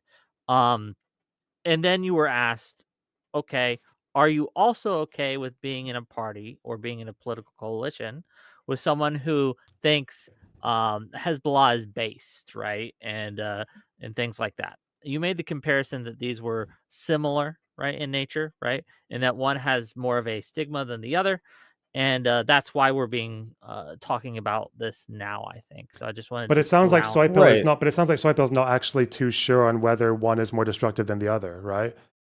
That's why, Because at that's least why the Hezbollah you're supporter might making the freeze all of points that Israel's you are. arms, and that somehow would reduce the suffering more than the pro-Hezbollah guy. Is that roughly what you're getting at? No, I was trying to say which is worse in terms of like, yeah, if we remove all of the stigma of like, I know this is ridiculous to say, but like of a person saying, oh, I love Hezbollah, it's like, okay, like which of these persons supports the worst act? People that are willing to continue to enable Israel to do what they're doing in Gaza are causing more death and harm, but that doesn't mean like, if they're not supporting terrorists, but it's like, okay, now we're getting to the argument of like, what is a terrorist? If the contention is okay, but could the people that do support Israel this way or aren't willing to fund or to vote against arms shipments, would they not have been able to stop said things? Therefore, they're not actually in support of all of the death and destruction that's happening in Gaza. I think that's a different argument. And Okay, I'm not quite sure that's the case. that would be a really clever argument if if Hezbollah were not as destructive as they are. I guess maybe we don't know, but like Hezbollah in Syria helped Assad for the entirety of the war. I think maybe within the first year of the war, Hezbollah were in the Syrian armed forces, plugging gaps, filling up upper positions because they had more experience, helping them with logistical issues, and actually taking a pretty useless, corrupt army and turning them into a fighting force that helped Assad get rid of the rebels and consolidate power and stay there for you like talked 14 about this in the context of, I'm not disagreeing with any of that. What I'm saying is you talked about this in the context of people that think it's not Hezbollah just is super cool, but Hezbollah is cool when they bomb Israel, right? Which is like, okay, I think that's disgusting that these people think that. But at the same time, it's like, okay, but you're asking me to compare this to people who are like, I'm not going to do anything when Israel does something to Gaza. Okay, what does I'm comparing, what does Hezbollah do for Lebanon then? Hezbollah murders political opponents in Lebanon. Hezbollah goes into villages and even into the capital and goes into people's houses and goes into civilian areas and builds military positions. I know, but we're talking about who causes the harm. And the fact is, there is no Israeli destruction in Lebanon if Hezbollah stops shooting at Israel. It's very, very simple. Israel and Lebanon after the 48 war did not really fight barely ever until the PLO were there. So if Lebanon doesn't attack Israel, Lebanon doesn't get attacked, really, apart from like a dozen Fedayeen or something. Same thing with Gaza. If you pull all American arms from Gaza, then what you're doing is there's no more prospect of any Democrat being able to twist their arm and say, oh, you have to do this or that, otherwise we're going to freeze this weapon shipment, or we will freeze this weapon shipment because you didn't do this. But we haven't. Freeze it. Have we ever done this? Yes, Democrats have done that. We should actually effectively like change their prescriptions. You're an American exceptionalist, Soypill. You think America has more power over this conflict than they do. The fact is that no amount of American arm twisting or arms freezes or threats or finger wagging is going to stop a country from fighting a militant group that is trying to kill them all. The people who enable... I didn't say it would stop the war. I said it would necessarily stop some of their worst actions, potentially, and like the fact that we're not even doing that is like saying something, right? Well, they are. Israel's initial plan... I think I missed it, but thank you. Israel's initial plan was to not even send aid into Gaza. The Biden administration had to convince them to do that quicker than they were actually planning to. They were gonna probably, and again, that's like that was a matter of weeks difference of potentially getting aid. We know the difference as well because look at the difference even between Biden and Trump. We know that those 2,000-pound bombs and those 500-pound bombs, like hundreds or even thousands of them, those shipments were immediately renewed by Trump when they were frozen by Biden, and then they were dropped on Gazan buildings. We know that when it comes to humanitarian aid, the GHF happened under Trump. And remember, the one time the IPC decided that it was actually time to call it a famine in Gaza, the one time the UN was willing to say that was under Trump with the GHF. And that was when when you started to actually see with the health ministry publishing these dozens of people every week who would starve to death with because they couldn't get aid. That was a difference that happened under Trump. But we're assuming that there's like a version of this war where Hamas has put 500 kilometers of tunnel all the way through the Gaza Strip, has basically turned the entire place into a fucking war zone, into an urban war machine. And we're excited that there's a nice way to do this war that Democrats can convince Israelis to do. Yeah, maybe the Biden administration could have done more, but if you want to achieve that, then there could maybe be an activist group that instead of going uncommitted Holocaust Harris and wearing fucking keffiyehs and waving around fucking Hezbollah flags, they could have said, we have some conditions, make your arms shipments conditional on this, this, and this, and this that's actually feasible, rather than this, well, America has the power to end the war, America has the power to just turn this into, I guess, one of the nice wars that's urban. You're arguing against like 6 different positions, not all of which I take, and I'm a little like, that was like a whole like LonerBox Israel spiel, but what I said was, hey, I think there's entirely many things that could be done with leveraging our power, and like these small little caveats here and here are ultimately not making a big difference to the Gazans. And the idea that we can like make some big push of like, hey, we're going to stop all arms shipments, that doesn't mean the war ends tomorrow, but it's like you yourself are talking about, hey, look, Biden was able to do some of these things were better for Gaza and ultimately didn't affect much because these weren't giant leverages. We didn't leverage the entirety of weapon shipments. We did small little caveats here, small little caveats here, and even those were still marginally better. But like, isn't that to the point that we could be doing way more with a giant arms embargo then? Okay, for one, I don't know, but like thousands of. I want to take that. I want to take. How do you imagine a giant arms embargo would go? I don't know what the point of like me saying let's go through this hypothetical. So like I assume that LonerBox, correct me if I'm wrong. We do this. Let's say we have the votes for it. We cut off all the arms. Israel says, "Oh, okay, you might do this, and we'll capitulate if you don't." To whatever some demands you have, like maybe we need to put more aid in, maybe we have to stop these like starvation tactics, maybe we have to make it so whichever third-party organizations who've declared this a genocide, whatever criteria those have been met, like we have to stop doing the things that are meeting these criteria. This would make it marginally better or significantly better. And if they don't, then they just go do whatever they want, I guess, and it becomes worse because they're using bigger bombs. Is this kind of like how this hypothetical plays off? That is exactly what happened, because it's not a hypothetical. That's exactly what you did in Yugoslavia in 1992. You just said, okay, arms embargo, no more weapons go in until you guys have figured it out. And Serbia or Albania, or what do you mean? To everyone. You told it to the Serbs, the Bosnians, and the Croatians that arms embargo on all of you. No one gets weapons. Didn't end the war. The war got worse as a result of the arms embargo. I would have to look into this more specifically. It's also a lot more complicated because we like sent our troops in and like affected the war significantly, right? But was that you sent your troops in 1994 as a reaction to the genocide when the Serbs started bulldozing the Bosnians into mass graves? Right. Okay, for one thing, just a couple of small differences. I mean, 2,000 pound bombs, or 1,800 of them specifically, and 1,700 500 pound bombs are not actually small differences. Trump, when he came into office, Israel froze aid shipments into Gaza for 3 months, okay? It was like 2 weeks in one area of Gaza under Biden, okay? The difference between 3 months of no food and 14 days, come on, it's an enormous difference. The difference between evacuating Rafah of 1 million plus people before you go in to attack the place is an enormous difference. If you're gonna know what would happen, do you know which faction in Israel wants America to stop to cut off from so Israel? First of all, so the implication here is like, hold on. I'm gonna give you the mic, Soypill. But we are, I do want to get this back onto anti-Semitism at some point, but this is useful information. $100 from Slicky D to say liberalism is not optional. True. 1,000 ARS, which is like $10, I think. I don't know. Hunter Biden 2028. Fair enough. $5 from Bad Company. Spiel equals the reality. I love how Soypill can just refuse to engage with the facts. LOL. Got me. Does he? Jesus. $5 from OV959. Wick, can anyone on this panel try to restate Soypill's position? It's always, I am not saying that. Let's give it to LonerBox. Can you restate Soypill's position? I'm curious. On this question about whether you could share a movement with the pro-Hezbollah guy or the Slotkin guy. Yeah, it seems to be the Slotkin is in this position where she says she condemns Netanyahu and she thinks there should be some arm twisting here and there, but she's not going to do an arms embargo. And that means she might even, as a utilitarian, potentially be enabling more suffering than the pro-Hezbollah person who would do an arms embargo. Yeah, no, Is that an accurate representation? Okay. Who in Israel do you think wants to separate from America most? What faction? It's the right wing. It's Ben Gvir. It's those people. Yeah. And there's a very good reason for that. Is because Israel does not need American weapons to kill every person in Gaza, right? Carpet bombing is not expensive, which is why like the Tokyo firebombing or the firebombing of Dresden, which killed like tens of thousands or hundreds of thousands of people in the space of a couple of days. These were done with like Lancaster bombers and B-29s and cheap bombs that don't have incredibly expensive guidance chips inside them.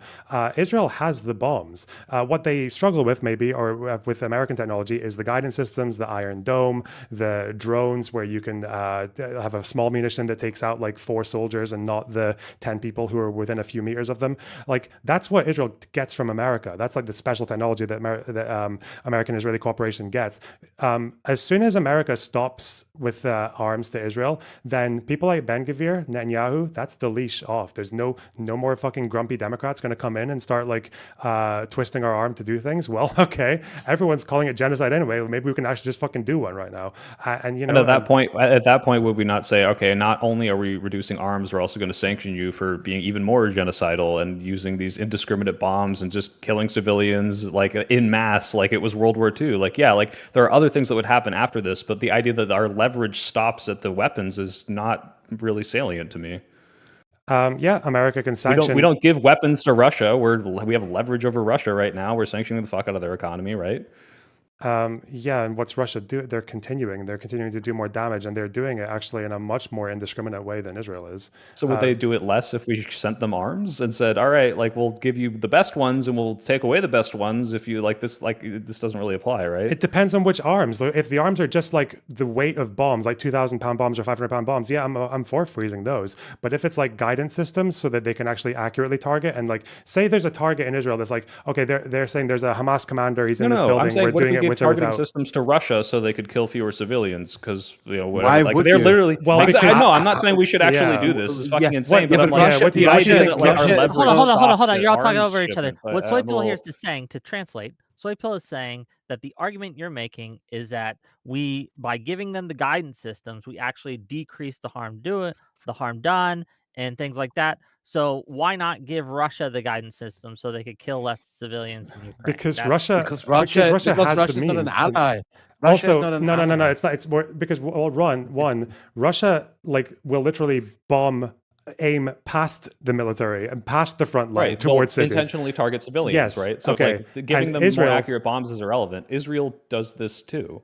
You think Israel's just targeting civilians randomly? Not just targeting civilians. They absolutely target civilians on purpose. I've read several articles about like, hey, like there's no other explanation as to why they did this thing other than they were intentionally targeting civilians. Yes, I understand. Right? Yes, and UN reports have been saying this for decades. And then a year or 2 years after the war, Hamas, Islamic Jihad, and they're to solve their own internal political problems will say, actually, yeah, those police officers that the Goldstone report said were all civilian. Actually, the majority of them were our soldiers. Sorry about that, guys. Yeah, that's what happens. So because of that specific article, we're implying this is never this happening. Always happens, as in the sense that like every single civilian targeting is all fake from Hamas. That's exactly what I said. True. No, what happens? It sounds like what you're implying. If it's not, please correct me.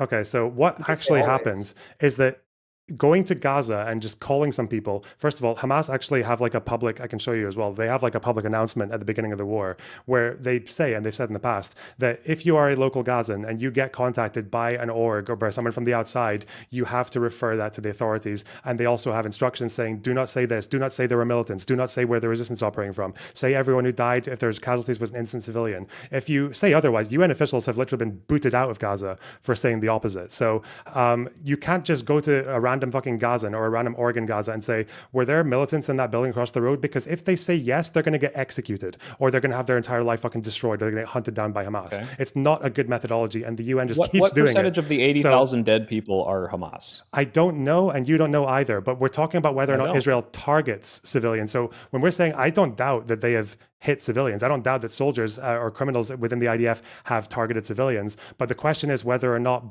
as a matter of policy, the IDF is just like from the top down saying there's a building there, civilian. Okay, so when you say they're targeting civilians, do you think that what you're just saying there are some war criminals in the IDF that are disobeying their own rules? There are, a non-insignificant amount of war crimes committed either by, higher ups who are like sergeants or like even like the lowest people. And when these sorts of things happen, the responsibility is always obfuscated of, well, there's no order for this to happen, or yeah, that guy did that, but we didn't punish him, and it's just something we overlooked, or that was an accident. Like, these are civilians being targeted. And then when the UN or any of these people come in and say, hey, like the policies that you have are deliberately targeting men, women, and children, civilians, starving men, women, and children, civilians, like I guess maybe in 10 years we'll come out and hear, actually, this was all just made up by Hamas. But I'm a little more inclined to believe these like independent human rights organizations than I am like, what organization is disputing this other than Israel and the US? Yeah, well, that's the problem, is I just don't really know how many years we have to watch these international orgs fuck up until we just admit that they actually aren't that reliable in these situations. Like, they've literally fabricated or like fabricated evidence what's your to say like they've counter evidence to this other than Israel? Like, right, like you're believing like Israel doesn't let the reporters in, so it's like the only people you have to say, well, this isn't true is Israel, right? Like, that's I just find like I find that incredulous, just on the basis of like, it would be incredulous if that was my opinion. The people who are being accused of the thing, or all of these people from independent nations who are saying, hey, based on the evidence and our scholars of what constitutes genocide and what constitutes war crimes, hey, these are the things that are being genocidal, and this country has genocidal intent. And yes, I admit Smotrich and Gavir, and they're in the government, and they are in charge, and they are genocidal and fascist. And if we didn't give them weapons, they would be bombing even more people. And if Joe Biden didn't have this leverage, they'd kill millions with even more carpet bombing. But they don't target civilians. Like, this is ridiculous. Like, I don't know what the fuck you're saying. Again, the fact that you just said carpet bombing is betraying the fact that you have no fucking idea what you're talking about. You said it. You said carpet bombing. I didn't say talked about it like it was in Dresden. I said carpet bombing in Dresden, but it's not happening in Gaza. That's not carpet bombing. You were comparing it to that. You were comparing it like this is what would happen had Joe Biden not used his leverage. You said if we didn't give them these things, this is what they would be doing. It's like, okay, well, it sounds like they clearly wanted to be doing these even more genocidal civilian targeting things. Like, this is what I'm saying. Well, I know that people like Ben Gavir might want to do that. But again, when it comes to, first of all, when you say all the human rights orgs and all the scholars, first of all, you are exaggerating like the multiplicity of sources there. They are all taking from the same source. They all use the same methodology. All they can do is call the IDF. The IDF will say nothing, or they'll say militants, but they're not going to share their intelligence with a fucking UN org. Like, no country would do that. And then second of all, they go to Gaza and then they just ask some people, and they ask people who are living in an authoritarian regime under the thumb of Hamas, and they'll literally fucking die if they admit that there was a militant in a strike next to them. So that's all the scholars, all the organizations, all of them. They're all going, I don't know, Soypill, I don't know what to tell you. Their methodology is so flawed that you're the one who's like, Soypill, I don't know what to do. We love asking. Just real quick, Soypill, I want to ask LonerBill. I want to ask LonerBox this. Is it anti-Semitic that Soypill is sweeping for these organizations that you claim are fabricating evidence? Is that anti-Semitism? No. He didn't claim they were fabricating, right? You said they were misled by the authoritarian. I'm saying that they literally have no way of getting like the truth of the matter, and they just conclude anyway. And they even admit this. They'll just say, well, if there's doubt, we'll just say civilian until we're proven otherwise. And then we just have to, because literally when we count the dead, we are only doing it on Hamas's terms. So the reason that I know, for example, when Amnesty said this strike on the Al-Dus family killed like 15 people and destroyed this building, and there was no evidence of any military target anywhere. The fact is, they put out the report, and I just have to wait for 2 years until Islamic Jihad starts publishing a drip feed of their dead commanders. Like, oh, one of that guy's called Al-Dus. Oh, he died in the same place on the same day. Oh, he was actually in that strike. Shit. Oh, well. Like, we literally are just doing it on their terms, but they could have hidden that information forever, and we would always assume they were civilian by these human rights org standards. So that's one issue. The second one... The second one is just to say that it doesn't seem like we disagree that war crimes are taking place in Israel and that they have and that they've happened. It's just the question about like there's only so many war crimes that the U.S. government can stop by doing arms embargoes or by twisting Israel's arm. I don't understand why we think that America can stop all this from happening. That's the so you were talking about how Biden used what people would criticize as like paltry or like insignificant or insufficient leverage to do, you would say, significant things like, like we stopped bigger bombs from coming in. We stopped the 3 months worth of like aid being stopped. And the idea that we couldn't do even more by trying to leverage all of our, shipments at once. I just don't buy that is some like frivolous, a futile task that They we could have done, go but on? the issue with politics is you have to make them do it. You have to make the government do it, and you have to have an activist group that's willing to actually be smart and to use that pressure and to achieve those things. But instead, they just seem to be quite happy to throw the election for Trump to come in. So they didn't seem to care all that much that Harris lost. It didn't seem like it was much now of a when we're difference. talking about the party, like this all came back from like, who are you more comfortable being in a coalition with? Like, I'm very comfortable being a coalition of people who are willing to say, I want to stop Israel from doing what they're doing. I want to form a coalition in the House or the Senate and try to make this vote happen. If we're talking about, people are like, oh my God, like if we had a fucking politician who's up there like, God, I love Hezbollah.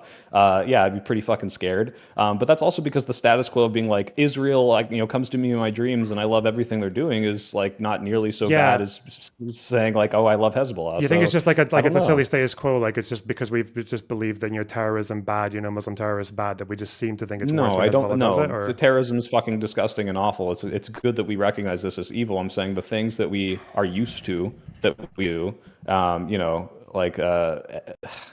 when you look at like any of and all of our policies that are like, well, we've done this forever, and that's why people don't necessarily oppose it. Like to come in and say like, let me be a preachy vegan for a second. If I supported a politician who was like, let's fucking like make it like fascism illegal to eat meat, right? Like we're committing this, like mass killings of animals 24/7 all the time, tens of millions, if not billions of animals. And it's like, do I view like you, LonerBox, who I assume is not a vegan, as just as bad as someone who wants to just like Hezbollah supporter? No, but that's because of the status quo. It's not because I don't think one is worse. That's what I'm saying there. Like, I think what Israel's doing is worse, but I think the degree to which we support them, the degree to which we have this relationship and back and forth, the degree to which Israel is not like, just randomly doing suicide bombings, that is not doing like these frivolous, attacks like October 7th, which is like, what did this really accomplish, right? Like that is the status quo built in of like, okay, utility wise, this might be worse, but like they're not doing the same types of bad things that we condemn far worse. Okay, so for one, I just like get other people in as well. I mean, I feel like, right, but this is good. Keep going. Yeah. Okay. So the fact is that when it comes to Hezbollah, like the reason, well, for one, every single strike they ever do and have done is indiscriminate. They fire rockets they can't aim. So when it comes to the morality, should we give them laser guided bombs? No, because what do you think their goal is? That's why we don't make the argument for Russia either. Because with Israel, at the very least, I don't think you would deny this, it is actually probably a good thing to try and destroy Hamas. No or yes? Yes, but okay, in service that's fine. of doing that, so, if you're going to blow up Gaza to the degree we have, I would say no. Okay, so at least though, at the very least, even if I go all your way and say that they destroyed Hamas, but they also went on this little side quest of just bombing random civilian houses for no reason, it just makes them happy. Let's say they did that, and then they actually was it's not for no reason. Well, hold on, don't strawman me. It's not for no reason. It's because the government and a lot of people who believe in the Zionist project believe they cannot be safe if these people exist in their territory, and they want to make it all Israel, right? They want to kick off all the Gazans. They want to ethnically cleanse the West Bank and get rid of all that with their illegal settlements. It's not for no reason. It's, hey, we are destroying and discouraging this population from existing where they like think is their land. Like it's not for no reason. Okay, why are we talking about Israel? That's just not what they're. Okay. That's because that's like completely not what this conversation was about. Like this is the most. Yeah, sorry. I feel like we are leaving the people out, but we can. The problem is, I'll just do the last thing. There's the problem that every single conversation about anti-Semitism ever just completely always has to devolve into this topic, and we can't talk about the fact that there is actually, real anti-Semitism on the rise throughout Western politics. We're confronted with it almost every day by now. Yeah, I'll just do a response to that. Transition this. Wait, Loner. I mean, it's great. I want to say it's great that you two can have this conversation, and you should have this conversation. Maybe you can have it here at Wix panel. I don't know the next time, or maybe you can have it on one of your channels. But you see what I mean, Yeah, it does get obfuscated. Yeah. Well, Loner, when you respond, it's not just the obfuscation of that.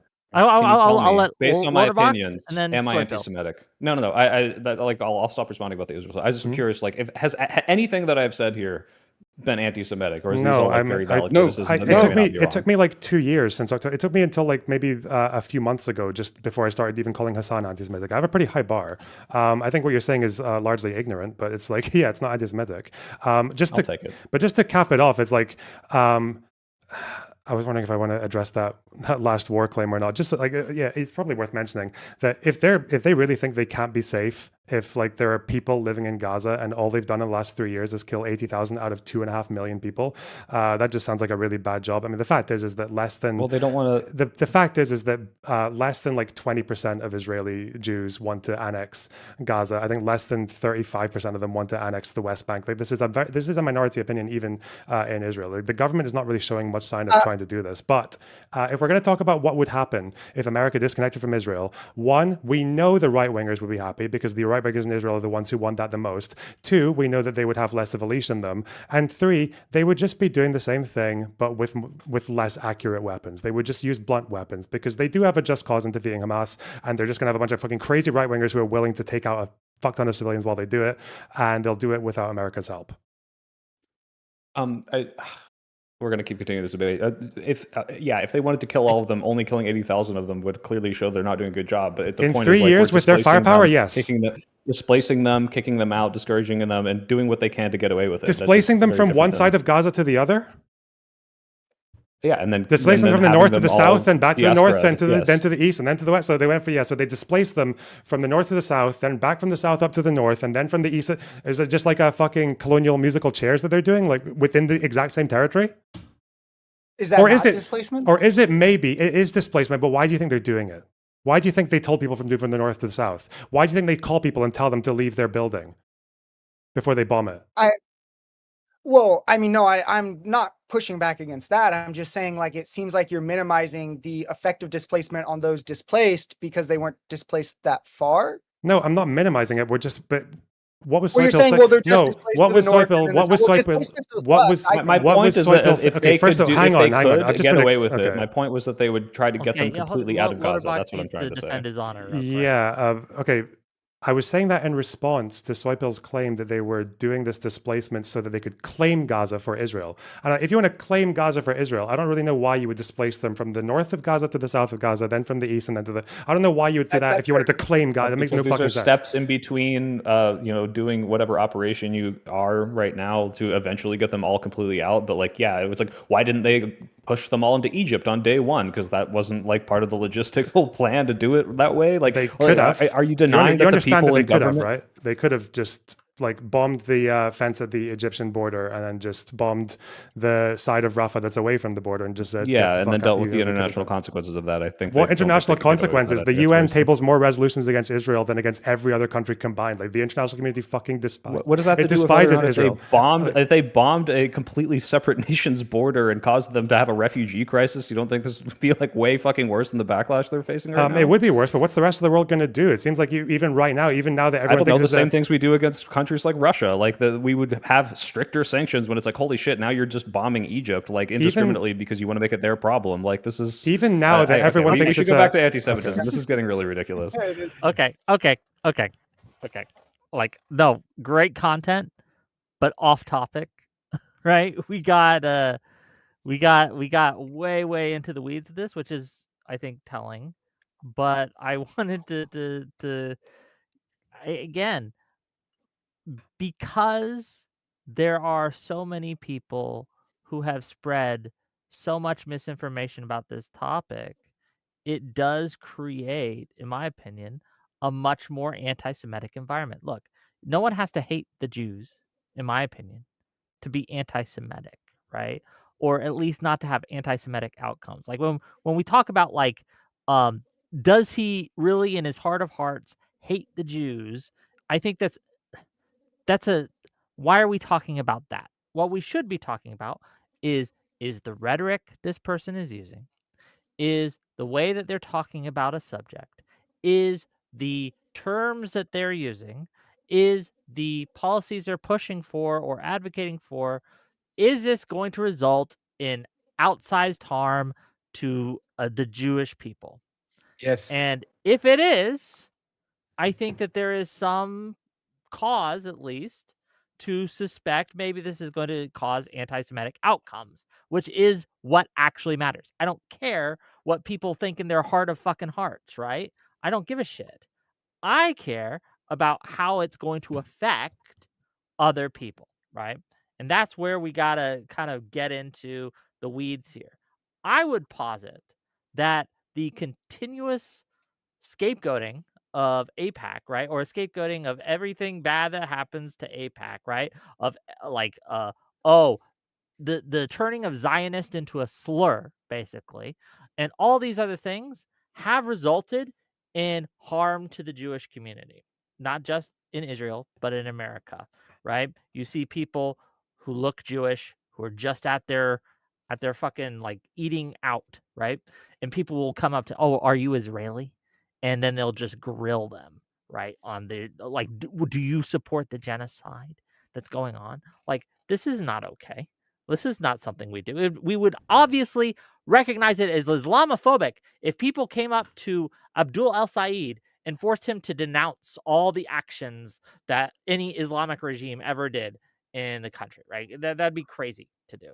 But for whatever reason, we kind of overlook it when it comes to Jewish people. And that's a problem for me. Anyway, I want to give it to Kraut a little bit to maybe get us back on track and then kind of get I back don't know. into Kraut's been talking a little too much. What are you doing? Yeah, I have been. I have been. Sorry for that one. I didn't prepare to talk about Israel. I don't know anything about that topic or the conflict, at least not to the extent that most people who studied that actually do. No, I mean, Wick and I know people who were hounded off the internet, right? Creators. And when you look at how the environment is right now, like, I think a lot of us have to be dealing with Hasan, who basically accuses everyone of being Israeli backed, Israeli funded, and he's pushing that kind of rhetoric into the mainstream. And we're starting to see it in the mainstream. We all just covered Anna and cenk uygur, who are doing the exact same thing. It is harmful, and it is dangerous that they're doing this. And that is what I came here to discuss, because I oppose it and I find it disgusting. I find it horrendous, and it should be called out. I should be called out more. And every time we do talk about it, we get sidetracked into conversations about Israel, which, yeah, beggars some questions, I guess. That's what's so unfortunate about this whole thing is like, I appreciate Loner. Do you blame Israel for it?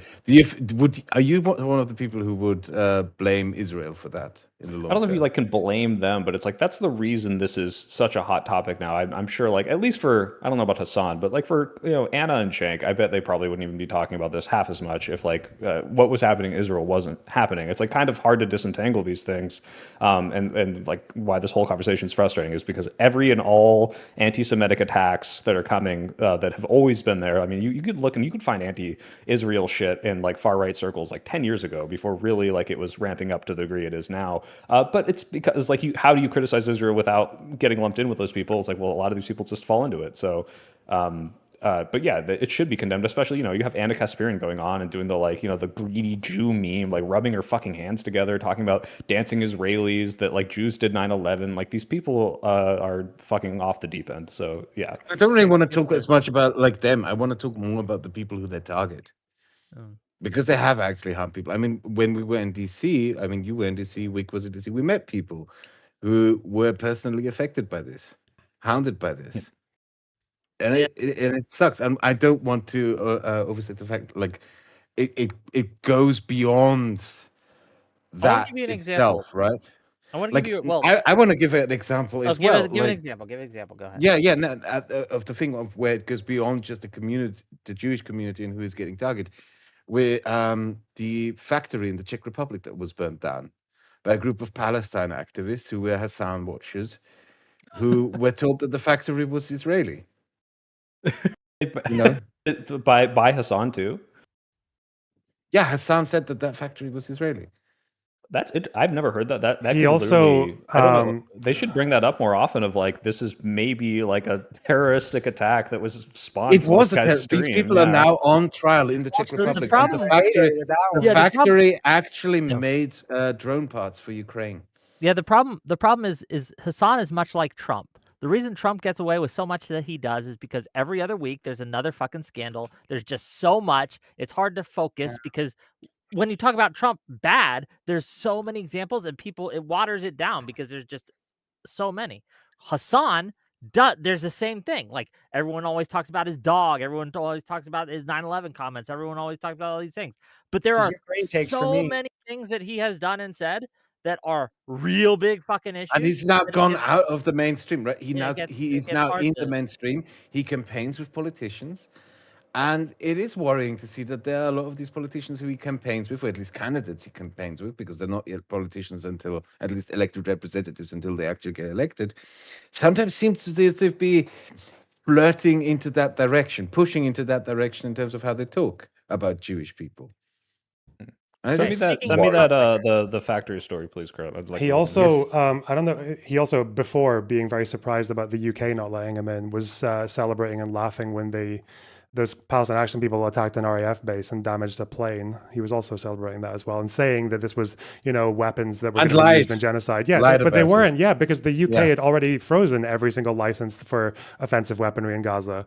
Like they're still sending military aid, quote unquote, but it's for like Iron Dome or parts that Israel used to sell to other countries, or like press vests, or even protective equipment for like humanitarian workers. But it's also it's interesting that like you get these people who say that, well, we talk about it more in America because it's like it's a Western backed nation. That's why it's more interesting to us than Sudan or whatever else. But like that doesn't explain why people are attacking bases in Belgium, does it? Or it doesn't explain why it's the biggest protest movement in the Netherlands right now. Like these countries, some of these countries do fuck all with Israel, and they still, they attacked. There's a Belgian base as well that was actually sending aid to Ukraine. And in the UK, it was again, as far as I know, they lied. They said that these RAF jets were helping to refuel IDF jets, but as far as I've seen, there's literally no evidence of that. So, Okay. I do want to, speaking of Hasan Piker and anti-Semitism and things like that, we have another one more entry into our game of is this anti-Semitism? So J Stock tweeted this out. For anybody who isn't watching, Hasan Piker has become the target of every pro-Israel Democrat because they cannot openly support Israel. Don't let this sleight of hand occur.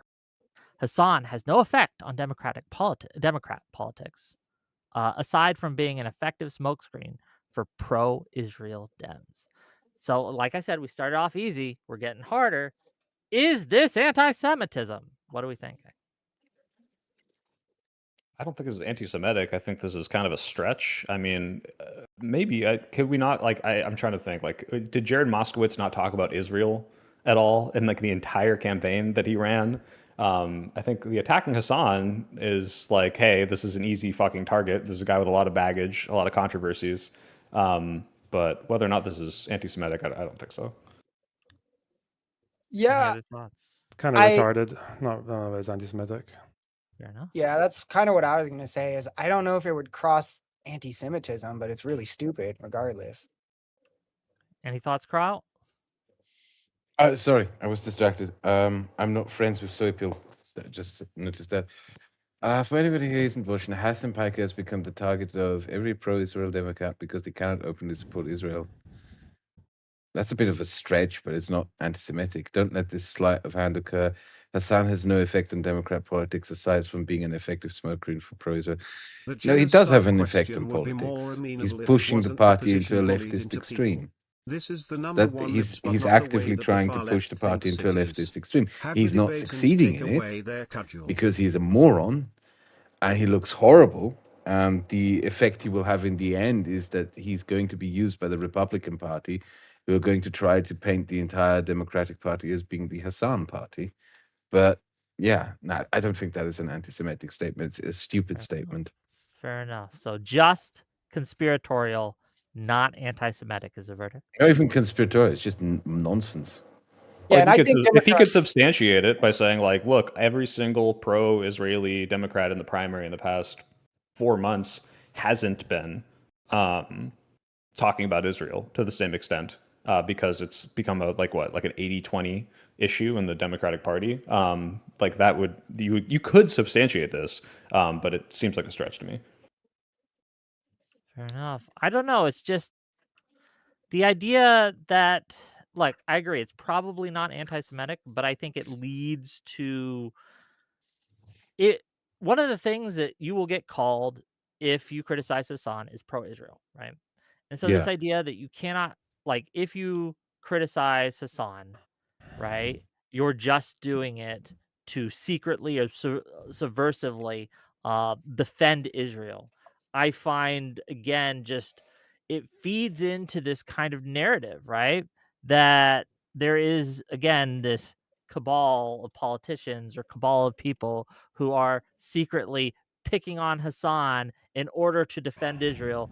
It again, it's not one-to-one, but it does kind of feed into that conspiratorial thinking. But that's not even like a conspiracy. You don't need a conspiracy to say it is logically. It would just make sense to attack the guy who has said the most unhinged things about Israel, because those are the easy ones to show to people and be like, hey, like, this is who this politician is buddying up with. Like, are you okay with saying this about Israel? No. Well, like, that's a lot easier. Like the theory of it's easier to look and use this person as the worst example than it is to be like, I have to be on the defense and defend everything Israel is doing. Like that's not that ridiculous.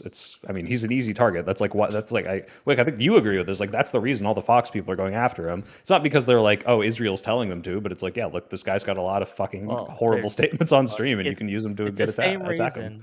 It's the same reason that I think that Democrats should go after Hasan, is because it shows that you're better than this person, and it try to tie it to the other side, right? Like, the reason we go after someone like Stephen Miller isn't just because he's evil. He is, but because we can tie it to our enemies on the right and say, this is what MAGA is. It's Stephen Miller, right?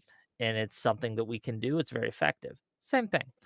This is the last Can I say something about that as well? Like the sense that ahead. the fact that it's just used as such an incredibly like unrealistic litmus test. The fact that Scott Wiener guy, correct me if I'm wrong, did Scott Wiener, he went as far as calling it genocide, right? I believe so, yes.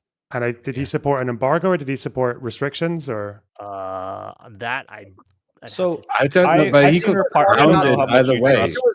I think it was one and not the other. But I don't know how much you trust Ryan Grimm, Loner, but like Ryan Grimm was reported. There's like two not verified but independent insiders who said that he had a call with some, I forgot what it was, like a I would not. Wait. So Ryan Grimm said there were insiders that told him. Is that how he did that? I'd have to find anonymous insiders. Actually, let me grab it right now, just so I don't like start hearsaying. In the second week of the Russian invasion of Ukraine, there was an American journalist who was murdered by Russian soldiers, and Ryan Grimm was out there claiming that no, actually it was the Ukrainians who murdered him, and are now blaming the Russians falsely. Like, that's the type of person that Ryan Grimm is. The real Senator Scott Wiener calls Israel's actions genocide during a congressional debate forum. Yeah, yes, he did come out and say that, but the implication in this might as well be a conspiracy, because right now it's hearsay. There's no verified sources. Is that he did this? And that's everything with Ryan Grimm. Yeah. If you've got a minute later, Soypill, I can show you Ryan Grimm and Dropsite literally spreading a fabricated quote from the anti-Hamas protesters to try and say they were pro-resistance. It was just completely fake. Oh, yeah. And very obviously fake. When they had Rokana on, I've called Dropsite into question in their credibility. So I am not taking Dropsite into question. Yeah, those guys they're Jew haters. They're anti-Semites, both of them. Yeah. Easy call. I was going to say, because Scott Wiener was not only harassed by those people at that Pride rally that he'd been going to for years. He was also I think it was Hasan who said that he should his repentance for it, or his way of compensating for the Zionism, would be to support Hamas. It's like, and the fact that that's happening to a Jewish person as well, that's just fucking unbelievable. So I'm going to read Scott Wiener's full statement. He says, for years, I've condemned Netanyahu and his extremist government and the devastation they've inflicted on Gaza. It's why I've been clear.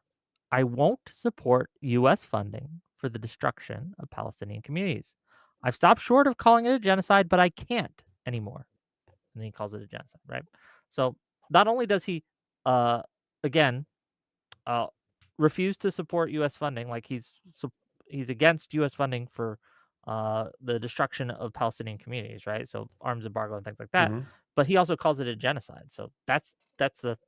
What else do you want if you're pro-Palestinian? Do you know what's interesting is that the reason he gets flack is they don't believe him. It is like his track record up to then is like he is like not. He's done this as a cynical political move and not because he truly believes that it is. And he hasn't done anything to show that he truly believes it. In the same way that people who are calling it genocide or are showing support for like arms embargoes are. That's specifically for Has he voted against arms to Israel? I don't even know. Well, he Did- just got elected. He just won the primary, and before that, he was a state. Okay, so he congressman. couldn't have. So he's never voted right? for them either. But he hasn't shown support for like, hey, if I'm Yeah, okay. elected, this is what I'll do. Is my understanding. You know what's such an interesting comparison is that, like, to this day, I don't think I've called Russia's actions in Ukraine a genocide. And I've even, if people ask, I'll just say, no, I don't think so yet. No Ukrainian has ever, or pro-Ukrainian has ever given me shit for that, like ever. It's just such a strange thing that the double standard on that Hey, kind of I thing. think you should call it a genocide, sir. Yeah, let's give him some shit. I actually don't know if it meets a crowd. You probably, if all of us know the best, with the way they're displacing Ethnic. and kidnapping children. And, You could say ethnic cleansing. It's definitely ethnic cleansing at this point. Yeah, because they're deporting people to Siberia. Okay, last entry. Okay, it's a meme. I sold out our country for Israel because I'm a pedophile. Is this anti-Semitism? you said they was going to get harder. I think this is more anti-Semitic than some of the other examples we've seen. Because, Really? Why? Yeah, well, so the idea that, like, playing into the idea that Israel owns our country, Trump has sold them out, and also Israel has some, like, secret, like, IDF dirt, some Mossad dirt on Trump, which, this could be true. Maybe there's an Epstein connection, but this is all conspiracy. It's all just, like, not baseless conjecture, but it's like you're 17 steps ahead in, like, this conspiracy. And like the idea that, like, we've entered the Iran. That was the signal gang.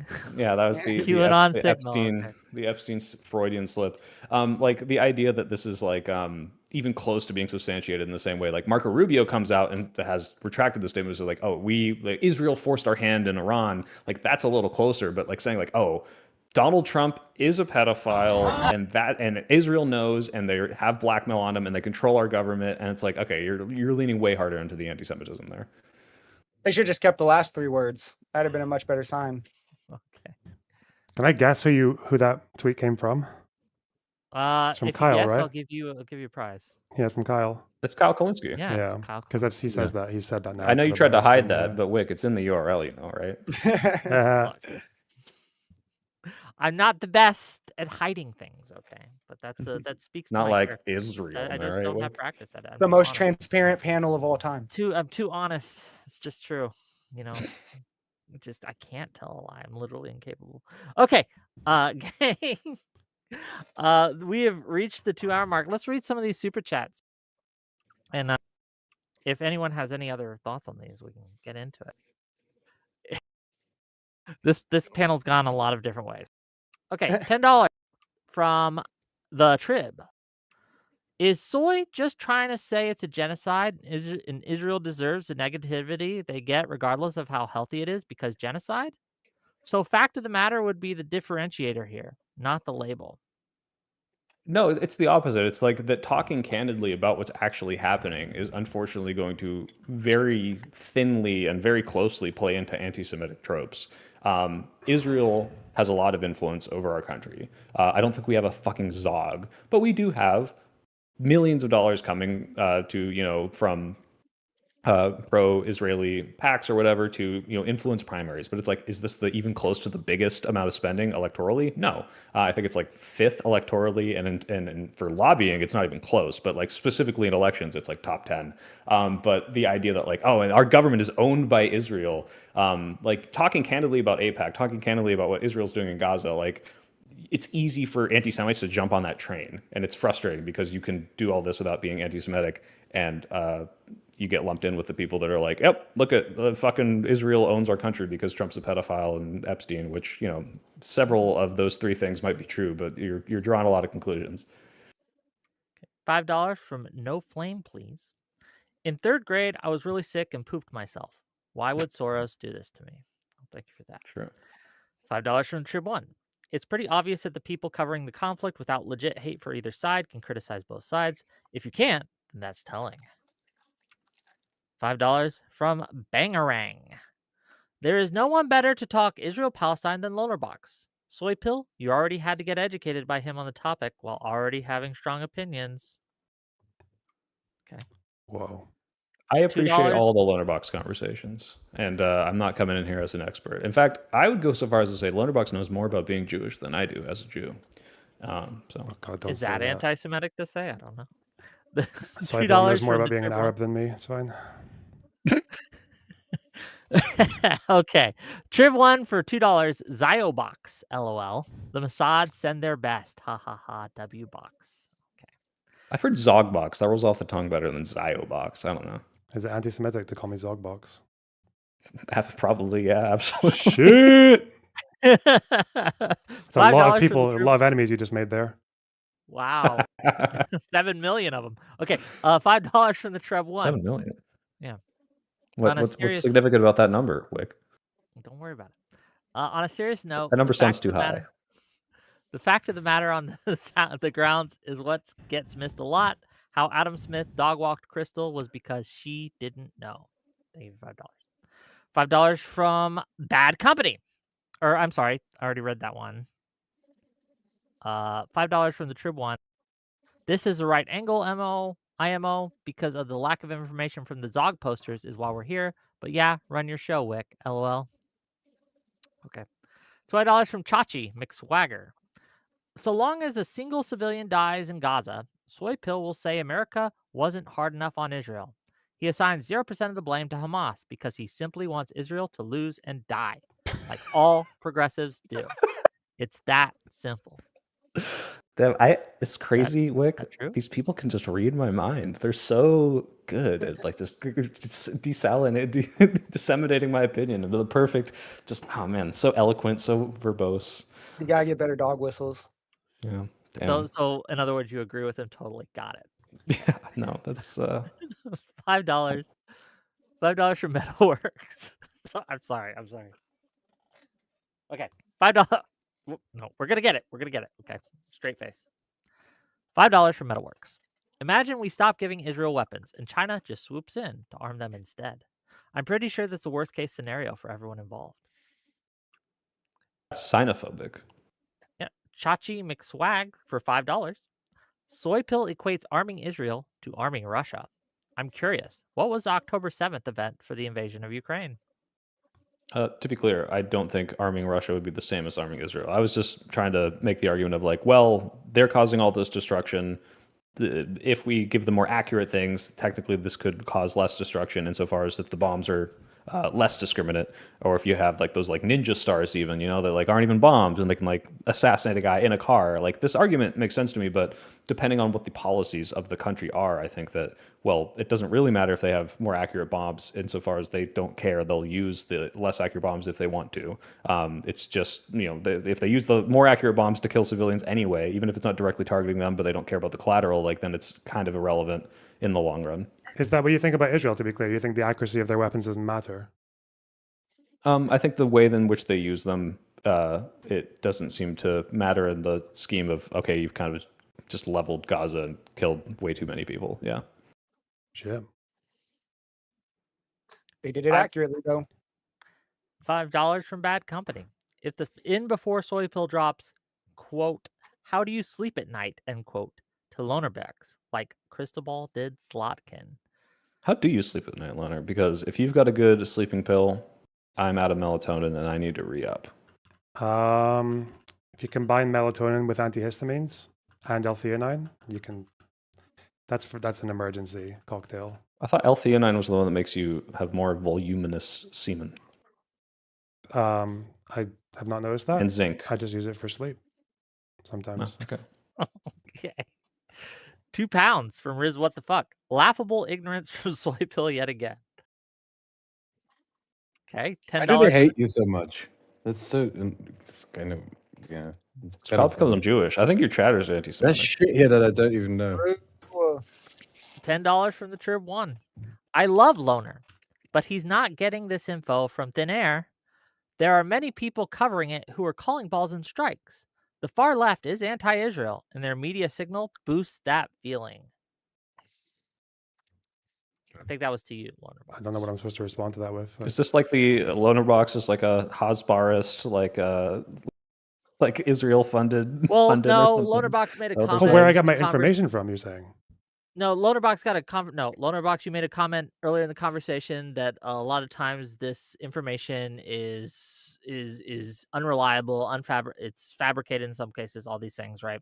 And this person is countering that or attempting to counter that by saying, well, there's just so much of it out there and they're trying to call balls and strikes. They're not just pulling it out of their ass. They're actually trying to do the right thing. That's the organizations are, you mean, like the orgs who condemn Israel?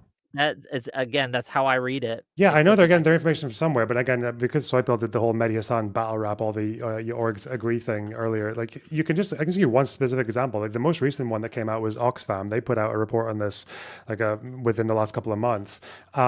They are still using the 70% women and children injured or dead number, even though the health ministry stopped using that number like 2 years ago, and the UN stopped using that number as well because it was false, because it was lumping in a whole bunch of things from the government media office that was just randomly adding thousands of women and children when there weren't any, and they couldn't verify them. Like they're just using antiquated stats 2 years after the fact, and these are supposed to be the professionals and the experts, and they're literally using data that even the health ministry doesn't use. Most of my information comes from actually the fact, not from just believing Israel. It's because there's a surprising amount of information that Israel and Hamas actually completely agree upon. They agree that Hamas puts tunnels everywhere. They agree that Hamas fires missiles from refugee tents. They agree that Hamas is underneath hospitals. They agree that Hamas uses schools and and that they have fucking lawyers who are also militants. They have doctors who are also militants. They have nurses who are also militants. They have aid workers who are also. They all agree on this. If you just look at what both of them are saying, and if you look at especially over the last 8 months of the amount of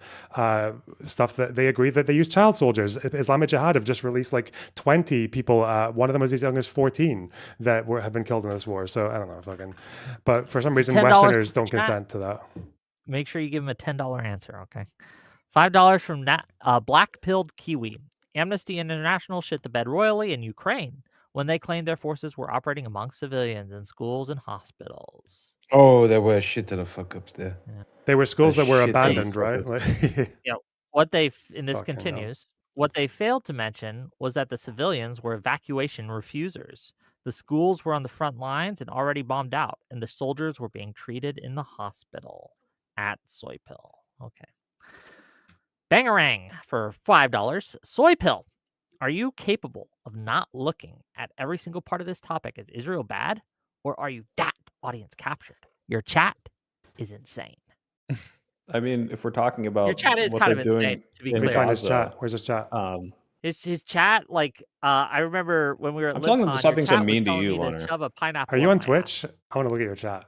You'll never stop. I'm not streaming on Twitch right now. I'm just on YouTube. Wait, why?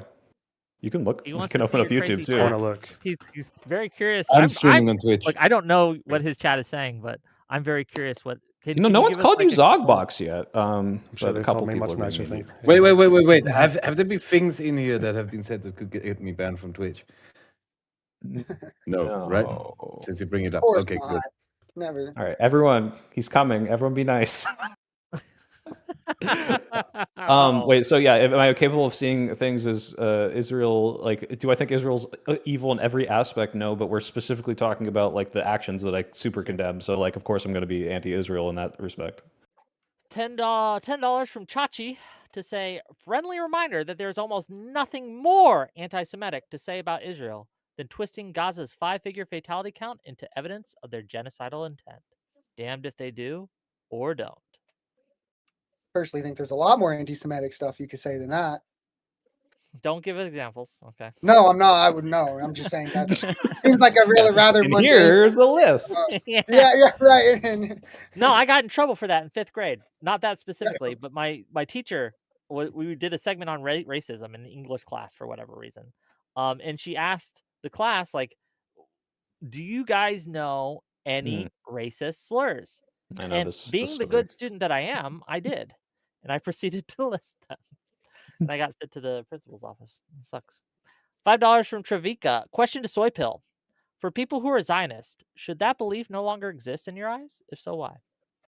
I just don't like the term because of the way it's just all-encompassing and the way it's used. Obviously, I can't be like, oh, snap my fingers and we'll use a different word. But the fact that it encompasses, especially when we talk about the polling, I've already said this, but it's like, I am sympathetic to the idea, like, there is no greater justification for a Jewish state than like you're post 1945. You're like, okay, literally every fucking country in the world has kicked us out and tried to fucking kill us. We need a fucking safe space. Even like America, like, you know, it didn't accept us during this like Holocaust. But I think as the world has developed and like, you know, people are more accepting and there's all these Western countries, it's less justifiable to say like we need this to maintain this ethnic majority. And I am less sympathetic to the fact of like, especially the people that want to maintain ethnic majorities using like fascistic tendencies. But yeah, what was the question again? I'm sorry, I became anti-Israel for a second. Should Zionists exist? Oh, should Zionists exist? Like, yeah, like if you think like Israel should exist and that's what you call Zionism, like, sure, but like that's why it's frustrating because Zionism also entails ultra Zionism or rabid Zionism, as a loner has said. So, $5 from Nemo Nobody. This guy's propeller hat is a bit too on the nose. $20 from Trip Thompson. Thank you, Wick. You're welcome for exposing the ignorance of the soy pill and showing what it looks like when an uninformed person with strong opinions meets actual facts and knowledge. Thanks. You can't. No, don't give Wick credit for that. All right, I have been a YouTuber for 5 years. I've been doing that all on my own. Okay, $5 from Bad Company, but by all means, protect Hasan from Moskowitz soy pill. Really doing the Lord's work. Let me just comment on that. I think that was so ridiculous. I gotta comment. Shitting on Hasan. I'm here for it. Okay. Politicians shitting on Hasan, even like AOC going after Alex Stein, AOC going after Tim Pool, AOC going after Ben Shapiro. I'm there for it.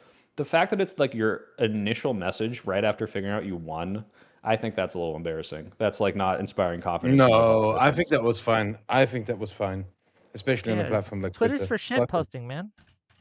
He probably gave a speech and well, no, because like you look at his tweet that came out like a few hours later, which is like, oh, this is what I expect a politician to do when they win, which is like, here's my family, thank you voters. Here's my dog, thank you voters. And it's like, yeah, that's what I want when Joe Biden wins the race. That's what he can do. If Joe Biden says, or you know, my favorite example of this, when Barack Obama, someone asked him like Kanye West, and he got hot mic'd me like, oh, that guy's a jackass. You know, like hilarious. We love when people shit on people we don't like. If Barack Obama won. And then, like, the hour after he wins, he's like, "Fuck you, Kanye West." I'd be like, "What the fuck, dude? Like, this is our president." That would be funny. Let's say Trump does run for a third term, right? And Newsom, you know, or another liberal warrior beats him in the election, and then the first thing he tweets out is, "Fuck you, Donald Trump!" Right? We won. Would you have a problem with that? I think I would as the victory message because it's like, damn, our country is like, not only are we divided enough that like Trump has done everything that Trump has done, but like now our post victory, our like consolidation, our like message of unity is like, go fuck yourself, everyone who didn't vote for me. Like that's getting a little risky. I'm not really happy with that. Yeah, no way. I think we should dunk on MAGA and hang on the rim the way that Trump's going to call it all like crazy commies. I agree. You're preaching to the choir, but I'm just saying as the victory message, it's like, this is not inspiring confidence. I don't see why it's a problem. I don't know. Look, I'm the one who says Gavin should call him retard on stage. I'm just saying if he did it as his victory message, I'd be like, all right, is this where we're going? This is where the country is right now? Bella Monto for $5. It's Canadian dollars, so ew. No, actually don't. I take that back. No, Canadian money is just as good as American money. You should send it to me too. Okay. It's literally not. It's literally much less worth. Look. For Soypill, if Hamas did a chemical, biological, or nuclear attack on Israel, would it be justified? All three? or one of the three. Oh, no, it wouldn't be. No. Okay. Wait, if it was all three, would it be justified? Well, yeah, only if it's all three, because then it's just like, well, that's just cool. I mean, that's so many cool different ways to do a terrorist attack. No, of course not. What the fuck? Travakia for $5. Question for Soypill. Do you trust AIPAC tracker as fully reliable as factual for information regarding absolutely not. Okay. No, AIPAC tracker is ridiculous. I mean, like you look at specifically the example I always point to is the Scott Wiener race, right? Where they're like, when Shoykat Chakrabarti is their preferred candidate, they're like, look, he's got the green marker. Connie Chen, she takes all this money from AIPAC. Then as soon as it's Connie Chen and Scott Wiener as the two viable candidates, now they flip it and they're like, oh no, Connie Chen is actually great. She rejects AIPAC. It's like, well, hold on, like Scott Wiener doesn't even take money from AIPAC. He's pro-Israel, but like, yeah, it's ridiculous. $50 from That Blue Falcon. Hey, Soypill, your moderator, Collapstilism, said LonerBox would be a house N-word in your YouTube channel. Did Based? dude? I You literally can just gave show a mod in this chat. I was like, your I can mod get this guy statement? mod. I trust him. Did you call him a house? Jesus Christ, dude! Come on, don't make me take it Do you away. I'm think that sorry. I'm that's gonna be the soy pill right now. Okay, I'm gonna actually soy the fuck out. Do you know any idea how Soy out. fucking disheartening it is as an Arab, as a Lebanese lad, to hear this like constant? When I was a fucking kid, you know, I used to get attacked because people blamed me for 9/11 and shit like that. I got beaten up once because of 9/11. Apparently, that was my fault. But then I get older, and it's like these. Then not much happens, and then on the fucking left, it's this idea that like you're a fucking race traitor because I don't like Hezbollah, this fucking organization that has tried to turn a third of my country into a fucking battleground so that they can lob rockets at Israel and then run away behind all the civilians and underneath the civilians and say, oh, we're going to keep on fighting, but you're going to have to go through that. Oh shit, you just blew up that fucking like civilian house that I'm hiding under. And they do this all the time. Like there's fucking, the village is like just right next to where my grandmother lives, getting bombed because some fucking Hezbollah general decided it was a good idea to go in and lie low in a remote Christian community. Like it's so fucking mental.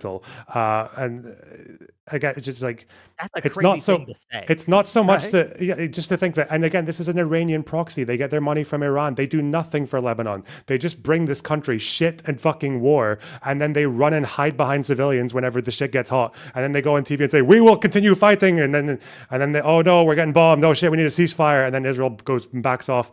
And then they fucking throw rockets again. They go, oh, we're gonna run behind the civilian places again. We're gonna continue fighting. Oh no, it's getting a bit. Let's ceasefire. And then they've just done this for the last fucking 40 fucking. It's such a waste of time. Jesus, what a fucking way to ruin a country. Anyways. By the way, I have to also like say something. I don't know how many super chats you still have to read, but I'm getting really tired. I've been up If you need since to go, tell people yeah, where I've they been can Or I awake find you, since am. like Ralph. 6 in the morning. Okay, I only just started streaming. I'm still kind of figuring out how to do that. On YouTube, it's Crowd Live. Should I link you the channel? I linked it in my YouTube description. Okay, Not Kraut and Live. Do you want me to change it to that one and not your main channel? I can do that. yeah, wait. I don't know if people here will be interested in watching my streams. I'd have to DM it to you, but I can't do that right now because I'm sharing my screen. Wait, let One me. of my I OG have it. commenters, when I had like 5 comments per video, kept saying, Yeah. "You got to talk to Kraut. You got to talk to Kraut. You got to talk to Kraut." So at least some. Yeah, I'm person only I just added learning how to maybe- stream. I'm only just learning to stream and have conversations live. It's a new thing for me. I'm not really good at it yet. I'm still, doing and I came into this completely unprepared because I apparently picked the wrong topic. I'm not going to talk about Israel because fuck that topic. But yeah, That's anti-Semitic. Yep. Feel No, free it's not. to leave if you need. I do have a few more. Okay, An Austrian man saying No. that, I'm nervous. okay, yeah, no, it is not. Okay, thank you for having me, Wick, and thank you for helping me promote my streaming channel. And I hope you all have a wonderful night, all of you. You Bye as bye. well, sir. Ciao. $10 from Bad Company. Ryan Grimm laugh emoji. I just I'm out ended the on stream that. and not kid leave the call. I'm such an idiot. Okay, bye. Good night. Bye. I love Kraut. Kraut's a great guy. Kraut's a party animal, man. Okay, just gotta say that. $10 from Bad Company says Ryan Grimm laugh emoji. I'm out on that note. This is not a real conversation. I salted that opinion. I was like, I don't know how much you guys trust Ryan Graham. That was his reporting. So $20 from King of Kings. I think this whole conversation keeps getting derailed because of anti-Semitism and the subconscious issues at play. I do have a caller that wants that does say that you're an anti-Semite, Soypill. I don't know if you want to talk to him after. But... yeah, I would love to hear how I'm anti-Semitic. Yeah, and by the way, I'm not gonna do the Ben Shapiro like. I'm Jewish. You can't do that. It's like, no, I could be anti-Semitic. In fact, I joke about being anti-Semitic. We'll bring him on in a minute. Let me get through these, okay? $5 from Lawson Harrison. What are we going to say in 20 years when the ICJ rules against the claims of genocide? They might not. Some of those judges are wrong, and Loner was right. They might not. Some of those judges are fucking insane, but who knows these days? I don't know. $5 from Testicle Johnson. One time I pooped in the ocean. My gift to the world. Okay. $5 from Jordan. Why do people think Americans should be protesting Sudan when Sudan is not a U.S. ally? Well, I think there's some level of like moral wrongdoing that you should probably stand for. Well, and Loner brought up earlier, it's like, okay, well, maybe it explains the American side a bit, but like, why is the Netherlands, why are their biggest protests in Belgium not for that? That's what he was saying. Like, why is ICE spiritually Israeli when they kill a civilian, but they're not like spiritually any of the other 20 fucking weird countries that American police do exchanges with? Like, why are they not spiritually Thai when American police goes and trains with the Thai Royal Police when they commit human rights abuses? You know, weird. Is it anti-Semitic to say that? Yes. Okay. Because what if I said fucking like oh, ICE is spiritually Iranian? What, just because they killed a protester in their country? Are you fucking kidding me? It doesn't even make sense. How often does Israel kill their own citizens for protesting? They don't even do that very often. They kill people from other countries. Like, but stupid. Like, if you look at it would be like saying that like Wick, I just sent you a photo. Can you show it on screen? Sorry, go ahead. Like it's really because I looked into American police forces and just like how many countries they actually do exchanges with. You know that the IDF and the Israeli security forces did an exchange. They were invited to an exchange in China, specifically on security and counterterrorism, but also particularly on sniping. And they did it in the middle of the Great March of Return, when, you know, all these left-wingers say that Israeli snipers were just like murdering random civilians for peacefully protesting at the border fence. When that was happening, China invited the IDF over to exchange tactics. What if I said like the IDF was being spiritually Chinese? Because the Chinese hosted it. They were the main ones who were, you know, teaching stuff. And so yeah, was Israel being spiritually Chinese when they were sniping Palestinians at the border? It's fucking retarded anyway. Countries are responsible for themselves and what they choose to do. So what you showed me says protesting. Oh yeah, I was just So this is just for context. There's this org called Jew Belong. It's like a nonprofit. They're very big in the Bay Area, and sometimes Loner, I'm like, you sound like a Jew Belong billboard. These billboards are everywhere, man. But that's all. My talk about Sudan. I don't know if that's anti-Semitic. I don't know. No. Is this? I don't think this is anti-Semitic. Those billboards annoy me to the point where it makes me hate that org. I'm like, they're so big and pink and annoying. There's one that says like, a billboard can't stop anti-Semitism, but you're not a billboard. True. I mean, where's the lie? Okay. Where was I? $2. General Maccabi. Wick, get LonerBox and Nick Batau together. I don't know who that is. That guy's a fucking loser. Okay. So probably not. He's like actually like a proper fucking like Zio nutter. Like he's an actual like extreme Zionist who wants Israel to be from the river to the sea, and he defends every single military action and all that shit. Yeah. Actually, speaking of nutters, have you ever talked to P.F. Young? Yes. Yeah, unfortunately. Wait, speaking of Zionist nutters, because I saw you and Pisco talk to Avi Bitterman. What's your opinion on him?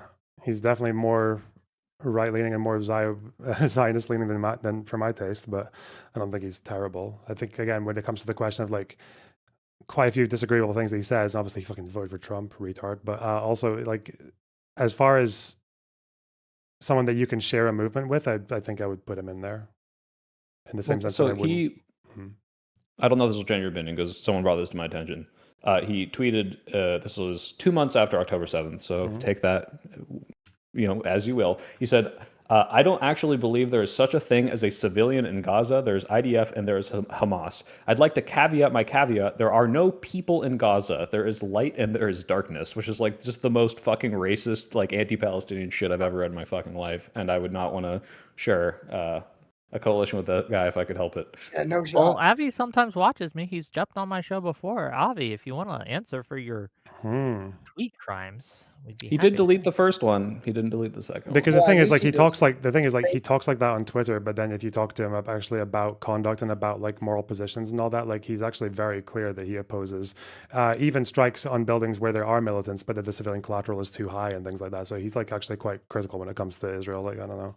I mean, maybe he's changed since said tweet, but I wouldn't believe that this man cared when he says there are no people in Gaza. Yeah, it's a pretty red flag tweet. Shit. That does seem, that seems probably bad. Okay? That seems probably bad. Yes. Yeah, probably.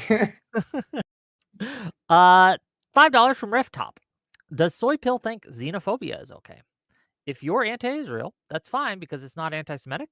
Why split hairs when it's bigotry regardless?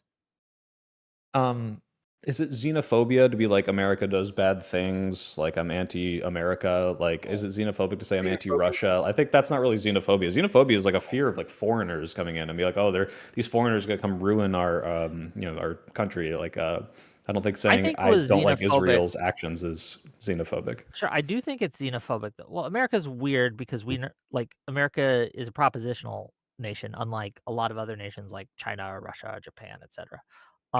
But when it comes to like xenophobia, I did think it was kind of xenophobic when after like on the heels of the Russian invasion of Ukraine, everyone was like, we need to get rid of all the Russians in America. They're all a threat. Yeah, that's xenophobic. Yeah, That's or the absolutely xenophobic. when people were like boycotting American Russian restaurants, this is xenophobic as fuck. It's ridiculous. Yes. Yeah. Yep. $10 from the Trib One. My point was to say that LonerBox is well read on the topic. He's just not the only one, lol. So many people are covering it rigorously. It's pretty easy to tell the extremists from people like Loner. $10 from I don't Adam. think anyone's. Wait, has anyone accused Loner? I don't think anyone here considers Loner an extremist, right? Your Just your chat called him. Your chat mod called him a house N-word. Someone else No, called me an N-word uncle. doesn't I also got necessarily mean Uncle extremist, Ruckus to as be well. clear. I got fucking Uncle Ruckus in there too as well. I got and yeah, my now not mod anymore also has downplayed to Steven from Django, which is like the prototypical house N-word. So I don't know why he thinks that's less bad, but Okay. Adam JRI says for $10, is it anti-Semitic to repeatedly conflate AIPAC lobbying, which is done by Americans, with their own interests and, quote, Israel influence, end quote? I don't think it's anti-Semitic to conflate them, especially because like AIPAC is specifically not what is best for America. It's what's best for Israel and Americans who are aligned with Israel, right? So like they were like a big opposition to the JCPOA, which was I think a really good deal, but Israel wasn't as happy with it. It's not anti-Semitic to say like these people. What might be anti-Semitic is the people who say they need to register with FARA, because to my knowledge there is no like agent like relationship between Israel and the people who lobby on behalf of Israel, because they just happen to be benefiting from the fact that there's a Jewish diaspora, there's a lot of American citizens, and the only reason that Qatar or the United Arab Emirates have to register with FARA is because there wasn't like a Emirati diaspora with a bunch of Emirati civilians in America who want to lobby on behalf of them, so they have foreign agents that take direction, and Israel does not direct AIPAC to my knowledge. So Fair. $10 from Matthew. And a bunch of numbers. Boner Locks fan here. Soypill is fair and honest, even when he's wrong. Just had to say I that. appreciate that. Counter the Loner fans who are dumb enough to think Soypill is hiding his power level or something. Boner Locks is a good one. I like that. Sure. And Locks, very Jewish. So you win points there. Oh man, $5 from another American. You're okay. I could already tell this is more than a $5 answer. What do you think a long-term solution in Gaza looks like? Solve Israel-Palestine now for $5. Okay.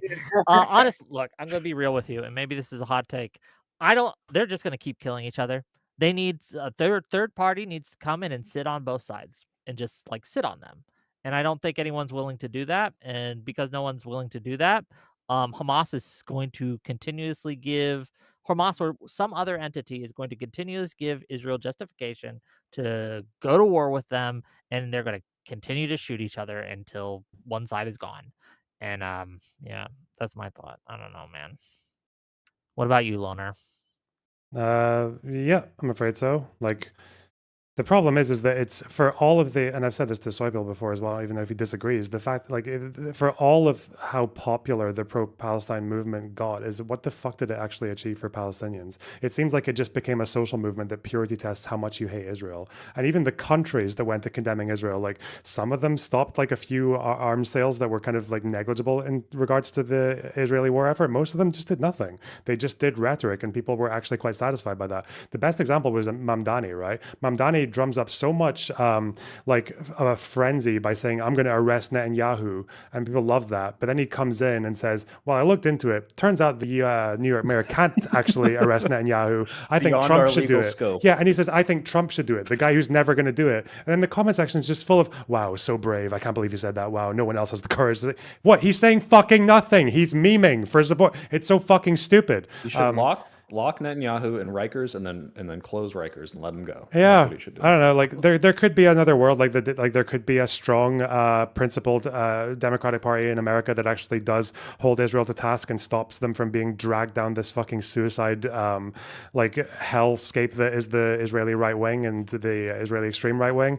And countries like fucking Turkey and Qatar could actually stop funding Hamas and stop supporting the this weird fucking fundamentalist victory that just seems indistinguishable from suicide. But the rest of the world just kind of sees it as a fucking playground, and nothing's going to change, unfortunately. Shit. I would agree, Loner, on your assessment of like the movement. Well, first of all, I don't think a movement should be judged based on like how much they accomplish necessarily. I mean, like if I bring up veganism again, great. Like vegans are not making more people vegan. Like it's like you look at the numbers over the past decades, it's like less than a percentage point of the population is changing. But I still think it's the right thing to do. I wouldn't criticize them for that necessarily, even if they got nothing done. But I would also say it seems like this year of any year, like these elections have shown that like they are starting to have more salience. I think the tides are finally shifting. More people are opposed to what Israel is doing, and that actually might be more to do with Israel just getting more blatant and flagrant under Trump.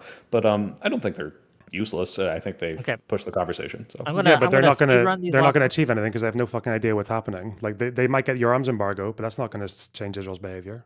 I'm going to speed run these last ones because I really want to hear. I'll get this guy in to call me anti-Semitic, right? Thank you. I'm going to speed run these. $5 from Natural Phenomenon. Correct me if I'm wrong, but Israel displaced them from north to south in order to not bomb them. Don't know if that was completed yet. Yep, that's fine.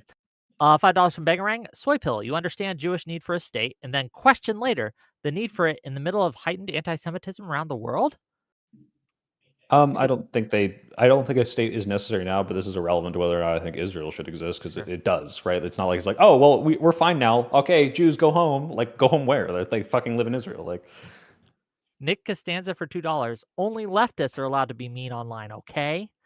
$5 from Precariously Based. Soypill is cringe. All caps. True. Lulu Jinder for $5. Soypill giggling at racist remarks coming from his chat. You got me. I think racism's hilarious. You fucking got me. Behold, everyone, white privilege. Also, Slava Ukraini. Well, yes, true, Slava Ukraini. I think we all laughed at that, though. I think even LonerBox was kind of calling LonerBox a house N-word is so absurd that it is funny. Like I didn't even realize like that was because you're Arabic. Like I was just like, what? In my black guy defense, I also laughed. Okay. Also, I do know this not mod anymore. He helped me set up a TF2 server. He is black, so. Wow. €2. Well, black people can be retarded as well, right? True. Propeller head triggers Zio's online perfection. $5 from Kitten Stew. Why is Soy's #1 chatter giving examples of slurs they wish they could call Loner if he was black? $5 for Soy from Super Duper Scooper. Have you read As a Jew by Sarah Hurwitz and or Dara Horn's book? That YouTube system won't let me type because of the provocative title. I have not. Okay, me neither. $5 from Alishness. Cherry Pepsi is a war crime. Had no idea drinking Robitussin flavored worse Coke was acceptable in 2026. I'm out of Coke, okay? Thank you for your attention to this matter. Look, I'm out. And so until I get more, this is what I got. $2 for Ref Tops. To be clear, I said anti-Israeli, not anti-Israel. Okay. $5 from Neiman Nobody at Loner. Do you think Soy is a stalking horse for Hassanoids, or does he just approach these topics with low intellectual rigor? Is that the only two options? Yeah, I think he approaches this topic with low intellectual rigor. So that the second one's more accurate, right? Yeah, I mean, I don't think he's a stalking horse for Hasan. No. What's a stalking horse? Is that a thing? Is this like a Trojan horse? Like I think he means Trojan horse. I think in politics, didn't they just use it for like a party, just like feeling a candidate to just stand in a seat that they know they're going to lose, but they just throw this person in anyway because like as like fodder. But that wouldn't make sense. I don't know. Yeah, I think he meant Trojan horse. That's the only thing I can think of. Maybe. $2 from Bangarang. LonerBox, Matau is going to debate your buddy History Speaks. I'd probably side with History Speaks in that debate, even though he's a fucking moron. But yeah. $5 from Mini Mom Donnie. Calling Palestinians Hamas is a dog whistle for Islamophobia.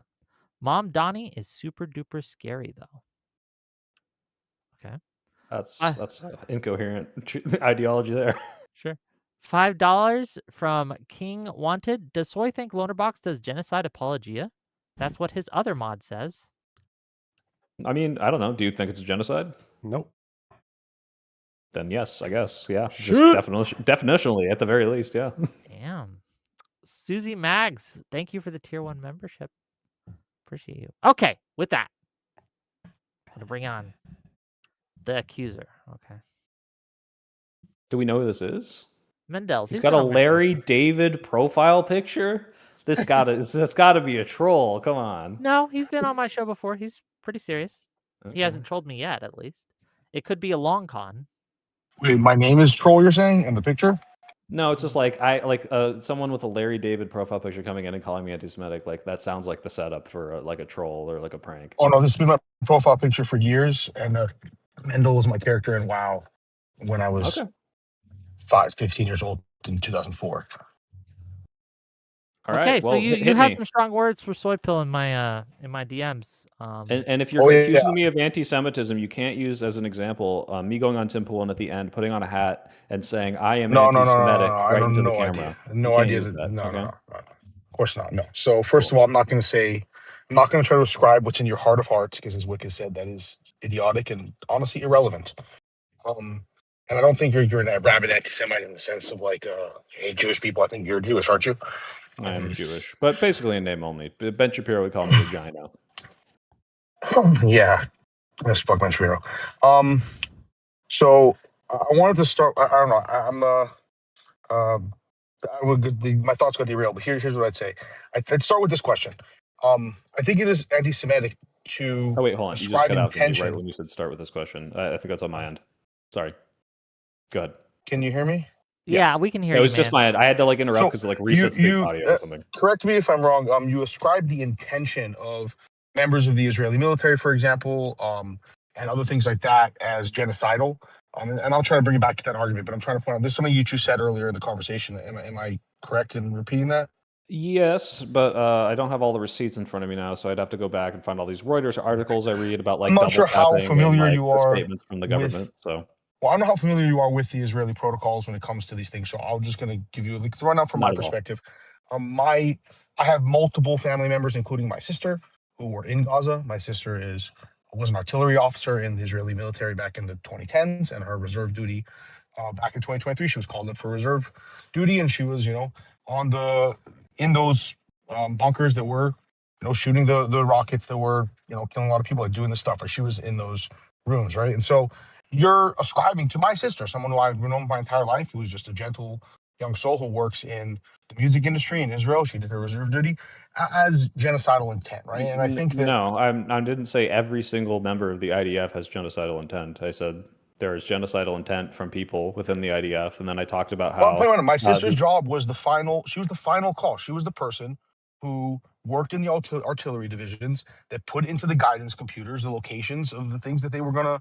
Of locations of rockets that were being fired, right? That was her job. So she was the person doing that. So you're saying that either her or someone in her chain of command had specific genocidal intent.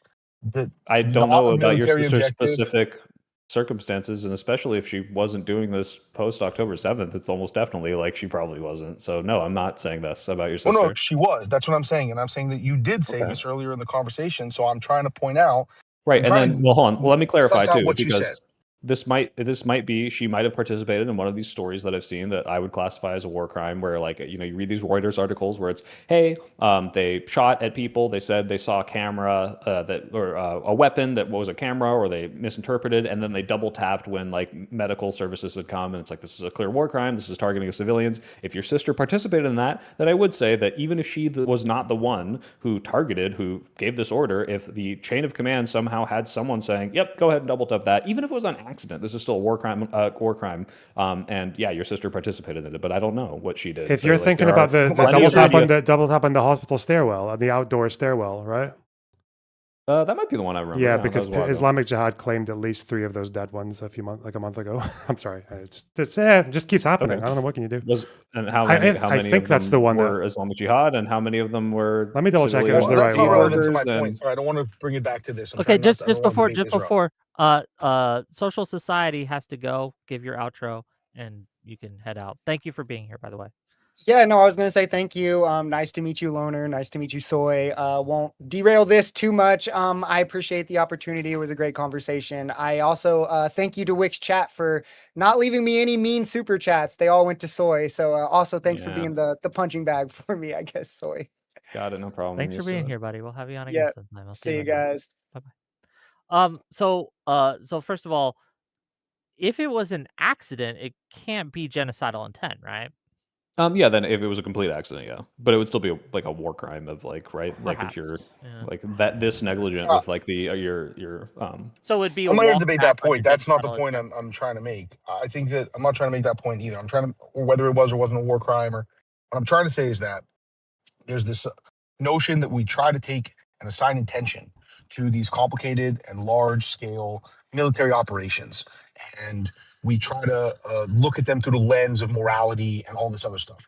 And the point I'm trying to make is that is inherently, in the context of anti-Zionism, anti-Semitism. And I'll explain why I think that. It's very simple, right? We wouldn't apply that standard to anyone else, right? That's number one. Number two, even if we did apply that standard, we would take the time to do the due diligence and the work that's required to figure out these things, which is going to take time in the future. And the second point I would say, and the third point I would say, is that we would also assign a time frame to all of this stuff. The notion that there's this endless genocide that's happening, and the usage of this word, that is what's inherently anti-Semitic. This wide scale assigning of intention across a large scale of time to a large number of people with no understanding of the complexity or no recognition of the complexity of the issues, inherently shows a discrimination against those people, an assumption that there's an evil there, that there's an immorality, that there's some lack of care or hatred towards Palestinians without any evidence of making such a claim. And that is bigotry against a large number of Jewish people. And many of them are not Israeli Jews, right? Many of them are Americans, many of them are Europeans, Brits, other people like that. And that is anti-Semitism in my view. So, I mean, I was someone who at the beginning of this didn't even think it was a genocide, because I was thinking of it in the colloquial sense of genocide requires this like person or government or like, person in the government to be like, all right, let's go and let's wipe out this population, right? And that didn't seem to be what was happening. And then as these organizations come out and say these claims based on the way people are dying, the policies top down, the statements from the people in government, like this evidence that you're claiming doesn't exist, like I'm like, okay, it seems like these people have this grasp. Loner disputes that. Regardless, like I am basing it off of what they're saying. I'm not saying like just for no reason, like there's no other answer to this but genocide, because there could be other answers there. You've heard them in this conversation. You have them. Loner has them. It's, hey, it's because of the complications of where Hamas is entrenched. It's because of the weapons they're using. It's because of the policies that Hamas does. Like there are other explanations to this, and I'm not saying it's genocide just because of the consequence. It's like I'm listening to what the orgs are saying. So I don't think that's anti-Semitic.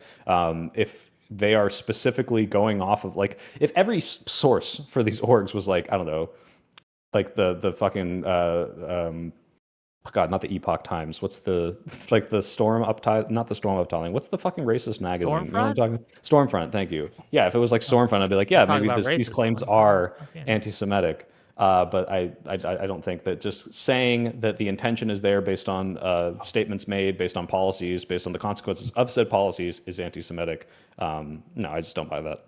How do you feel about the? Sorry, wait. How do you feel let about? Loner go for a minute. Loner, go ahead. How do you feel about the fact that Amnesty, for ascribing genocide to Israel, in their report they say that the current case law and the current understanding of genocidal intent is not good, that it needs to be broadened, as in like they want to change the definition to accuse Israel. Make it even easier to call it genocide. Yeah, but they said that they're not satisfied with the way the current case law is, and. Two more pieces of information. Wait, before you move on that, okay, like I guess I don't know if it's too broad or I'm not a fucking Okay. genocide expert. I have no real opinion on Well, it. Yeah. the Okay. So point is maybe they're they changing genuinely definition. think there's a problem with the case law. That's fine because there's not that much case law for genocide.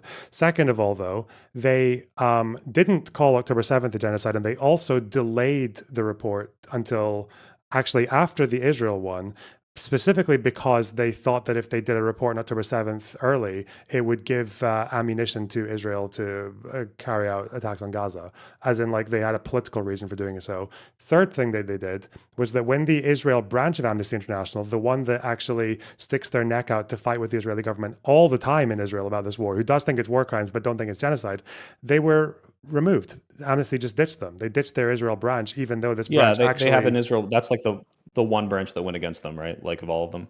Yeah. So they binned their well, they on the binned a second branch point, that was also for the fighting with October- yeah. So those three acts, I think, are just like it just kind of sounds like you want to treat Israel a bit differently from other groups in other countries. Which I don't know why. I'm not even unsympathetic to that as an idea. The second one, I can understand being like, hey, if we release this as fast as we do, this might cause them to be more genocidal. I don't know how you weigh that as this internal organization. Also, I don't know if October 7th in and of itself, I guess it's a genocidal act. Also, obviously, Hamas is like, we want to exterminate the Jews. I guess they removed that from the charter recently, but that means nothing to me. But like, is the act itself, like, did they try to do that, or were they trying to... Is a part of a greater genocidal intent? I don't know how you categorize these. Again, I'm not a genocide expert. For the third one, that could just as easily be like, well, you aren't meeting our standards or whatever. But then, regardless of all that, let's just take it all at face value and say, like, these people are biased against Israel. Amnesty International is. Then every other org is too, ICC and Human Rights Watch, like, they're all like the same amount. Like, that's what I find very hard to believe. The UN Commission of Inquiry for Israel, which is the one that does like most of the highest profile legal assessments on Israel, is chaired by three people. One of them went on a podcast and complained about what he literally quoting Jewish control of social media, and the other two chairs defended him for saying that it wasn't an issue. Like, I think one of them complained that people are just throwing around anti-Semitism claims like it's throwing rice at a wedding or something. Yeah. Okay. One more question. In 2022 or 21 or even like pre-October 7th, there's been kind of this trend where the UN General Assembly will table resolutions against particular countries for human rights abuses and things like that. So they'll do like North Korea, Iran, China, Russia. Israel has this trend of getting more resolutions against them than every other country combined. Even on the year that Russia invaded Ukraine in 2022, Israel still gets more UN resolutions against them by far. Why? Okay. What does that make you feel? I don't have an explanation. Obviously, so the problem with all of these things you're bringing up is all of these things could indicate what you're pointing to, which is like maybe there's undue bias against Israel. I would have to look more into this, but to me, I would have to now have this complete set of like debunking, counterfactuals to every single org that is calling this out. I'm still a little incredulous that like literally every org is like, tell me if this is wrong. Is the claim that all of these orgs are so biased against Israel that they're basically lying? No, I don't think they're. So there's like two explanations. One is that because of the way that Hamas have operated and controlled Gaza for the last 17 years, they have just. It's actually kind of astonishing. Just like if you look at Hamas's behavior, they understand international law very well. They understand human rights orgs very well as well, and the human rights orgs, a lot of them have to work with Hamas just so they can function, to distribute aid and things like that. So. I think Hamas have like very well manipulated the situation in Gaza, and they control the situation well enough in Gaza and the flow of information and how much citizens can say and everything else. They know how these orgs work. They know what they can get away with, and they know how many civilians need to be around them, or like which buildings they need to be in to make it like look worse when they get bombed and all that. They know how to practice perfidy. They do that all the time. They understand how that works, and even if you are approaching it in completely good faith, they can still basically influence the situation to make it look like it's just civilians dying. Like if you understand how these orgs gather information and how they make their conclusions, it's not difficult for a group like Hamas to just withhold your losses, just make sure that no one says anything, to make sure there's enough of a repression regime. Just to be clear, that's one LonerBox, you're cutting out sometimes. I don't know what it is. Okay, I thought that was just me. Oh, can I add to that real quick? Every 20 words, you'll cut out one word. Right. Right. Can I add one thing to that real quick? Just I don't know real about the quick, and I bias. want Soypill to. Then I have a then Soypill gets a chance to respond. Yeah. And Soypill, I want you to like. Are you going to look into this stuff, right? Because this is good information. If someone could give me like a Google Doc on it, but I again, this smells like a conspiracy. Did we just? The other thing is as well, when we're talking about conspiracy, so that first one was me talking about how Hamas can fuck things, can actually like mess up reports like this and influence them, even if every human rights worker is being completely good faith.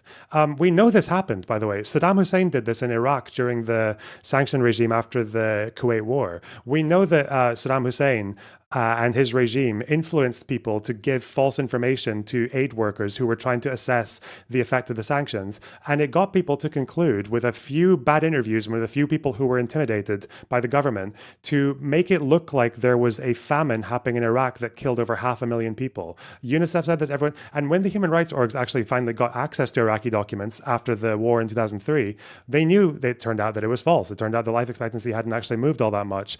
But then they didn't say we were wrong in the past. They just changed their data. So right now, when you look at UNICEF, which was the main organization that pushed it, their life expectancy graph for Iraq is just, 90s. It just goes up normally like any other country. But yes, Saddam Hussein and his regime in Iraq managed to convince the entire world of human rights orgs that there was a famine that killed 500,000 people.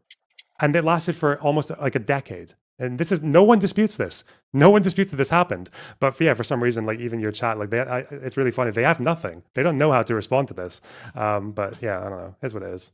Well, my response would be like, is it possible to fool literally every independent human rights organization if what you're claiming is true? Maybe, apparently.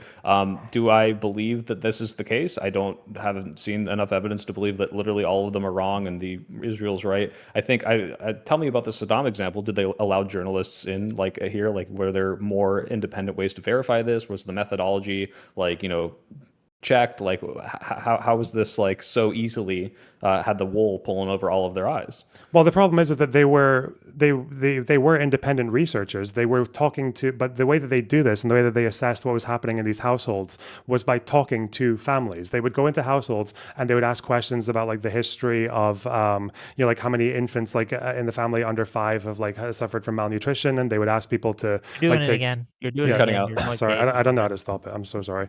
They would ask questions louder about and less British. They would ask questions about the family and things like that. So they did this. Like, I don't know. Even independent journalists can go and talk to families and all that, but it depends on who's influencing the families. And the families have a choice. It's like, do I tell the truth to this international human rights org, or do I and upset my government, Saddam Hussein, who's not known for being nice to people who cross him, or do you not? So, if you're in a closed society and human rights orgs sometimes only have the civilians to rely on, then you have a problem. But we can go further. Like, if you want to talk about the UN in general, like, what is the UN? Like, the General Assembly? It's just countries voting on things. Like, I don't know. I don't need to prove a conspiracy to say it's kind of weird that the UN passed a resolution in the 80s saying that resistance movements in Palestine have the right to resist by any means necessary. Any means, like, as what? They can just break international. And this is a General Assembly resolution. Some people think it's international law. It's not, but it's a General Assembly. It's a UN resolution. But if you just look at the list of the countries that voted for it, they're all dictatorships mostly. So it's like, I don't know. I don't know why it's so surprising to people to think that if these international organizations, they have contributors from all over the world. Do people think that most of the world just stopped being anti-Semitic after World War II? Of course they didn't. Of course they have bias. I mean, of course we have like large, and look at the region Israel's in. You think anti-Semitism isn't like a prevalent issue in the neighboring countries, or in the fact that you've got like fucking Malaysia that won't let people fly to Israel because of the Can I add the one thing to that? Because I was going to add exactly to that point real quick. Hold on. I think hold on, it's buddy. similar to the House of Representatives, right? We love you, buddy. Sorry. We love you, buddy. But Soypill needs a chance to talk.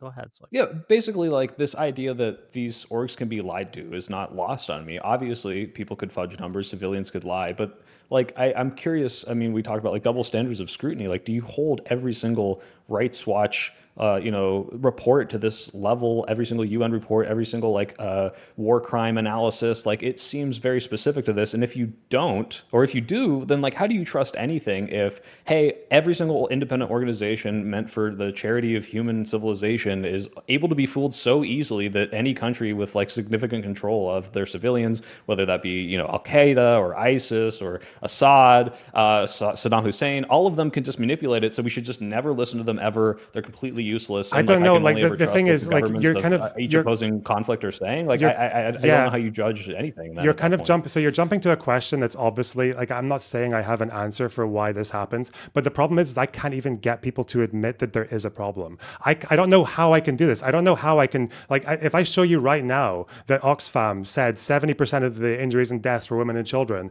and then I show you the health ministry literally saying that's not the case. I can show you all, and I can show you exactly the date where the UN stopped using those numbers 2 years ago, but Oxfam still feel like it's reasonable to use it like in the last month. Then like, the fact that I can show you like a long, if Hamas is saying that's not true, it's like, okay, well, this human rights org is not being manipulated by Hamas, they're literally going against them. Sure, like that would be evidence that they're using it poorly. Sure. Yeah, like, we can, if you want to have like a couple of hours struggle session of just going through all the examples of orgs doing this, I would happily do it with you, because so far maybe I have not got. I'd want to do a lot more research, but and I can show you. I've got like, I can show you every source, and we can say, well, here's why. Set it up. Let's set it up. We're going to give you a whole 2 weeks to prep for this, Soypill, because this is why I think this would be useful. Because all the time we come into these debates, we give you information, or we get information from someone or from you, and no one, it just dies there, right? It's left on the floor. No one changes their opinion. No one looks into things. No one researches anything. No one looks for counterclaims. We just move on. And this is such, I guess, a recurring topic, right? That we constantly have to go over these same basic stuff. It might be helpful in a couple weeks, right? Maybe if you need more time, 3 weeks or something, to have like a redo where, again, LonerBox get a list of things that you think he should look into, give it to Soypill. He can take the time to look into it. Then we can reconvene and have that conversation. What are you thinking? You want me to give Soypill material to read? He can. I mean, he seems to know the reports, right? Well, yeah, I mean, if you want to give me the like these are the reasons I don't believe it's true, like if you want to send it all to me and we can review it and go through it, that'd be great. I can help you really quickly. Like once you've read 1 or 2 of these reports, you've kind of read all of them, because again, they're drawing from the same pool of information. So it's like, but if you want to look at issues of like, if you watch the way the discourse developed on how many aid trucks are required for Gazans to be above the humanitarian threshold for aid, that's a really good question. And you can watch how, and then the other question is how many actually went in. That's a simple question. Another simple question is what's actually the distribution demographically of women and children. I'm not going to remember all this. So if you want to, like, if you could DM me, like, I'm sure. Do you have like a notes page on this? That'd be great, and we could set up something in a couple of weeks. Sure. Yeah. Also, I will say, I'm not saying yeah, these. Do your homework, I'm not saying these. I'm not saying these reports are useless. Like there are reports that I've read that actually, and you're welcome to come on and tell me where I denied the body count. But okay.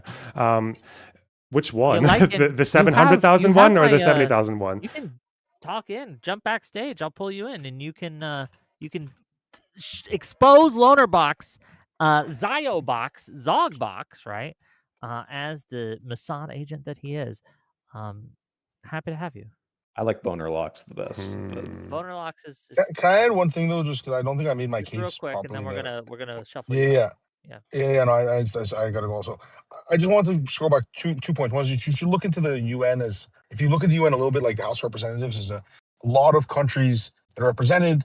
A lot of countries share certain phases. There could be an imbalance in the way the voting works, but that's just inherent systemic bias. But whatever. My point was, when you talked about all the evidence of the claims, and the reason why I was saying that I think you're practicing in anti-Semitism, maybe not anti-Semitic, but practicing in it, is because you're using people's statements as evidence of a wider conspiracy, even if these are high-level people in the government. This is not official policy, and you don't have evidence relating to specific actions that are military actions, which is what would be required. And by ascribing, be required to even claim war crimes, which I actually do agree there are many. I just think that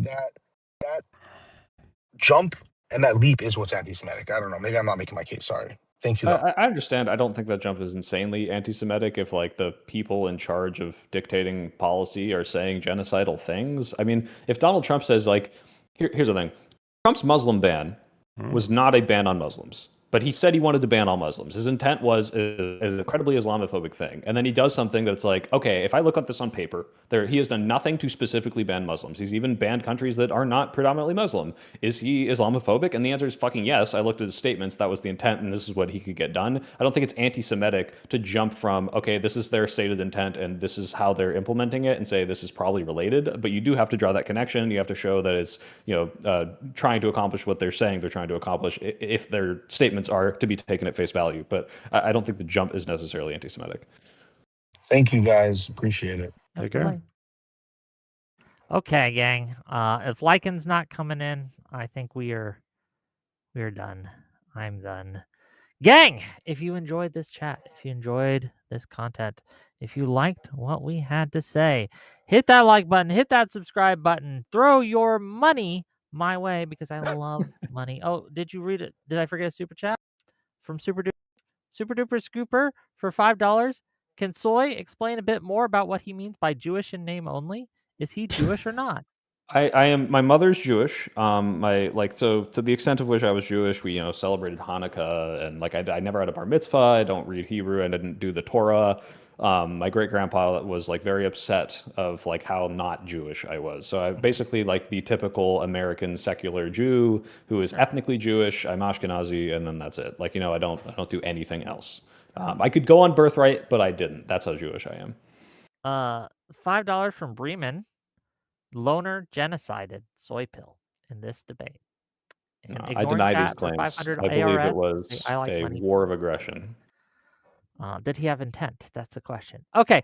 LonerBox, last word. Where can people find you? And then Soypill, last word. Where can people find you? LonerBox first. Go ahead. You can find me at LonerBox or LonerBox Live, bro. Check him out. Final thoughts? And you can find me. Oh, that's fine. Okay. Soypill. Yeah, find me at the Soypill. A new video just came out a couple hours ago, and I'm selling little soy plushies. Go buy one. Where can people get it if they wanted a plushie? In my description at plusforge.ch/projects/soy-pill-chibi. Oh god, just go click on my fucking video. Okay, click on his video. Hopefully there's a link there. I saw a link on Twitter too, so if you follow him on Twitter, you can find there. Thank you both for coming, and I'm serious about in 2 weeks having another discussion. Yeah, let's make it happen. That'll be fun. What people learn.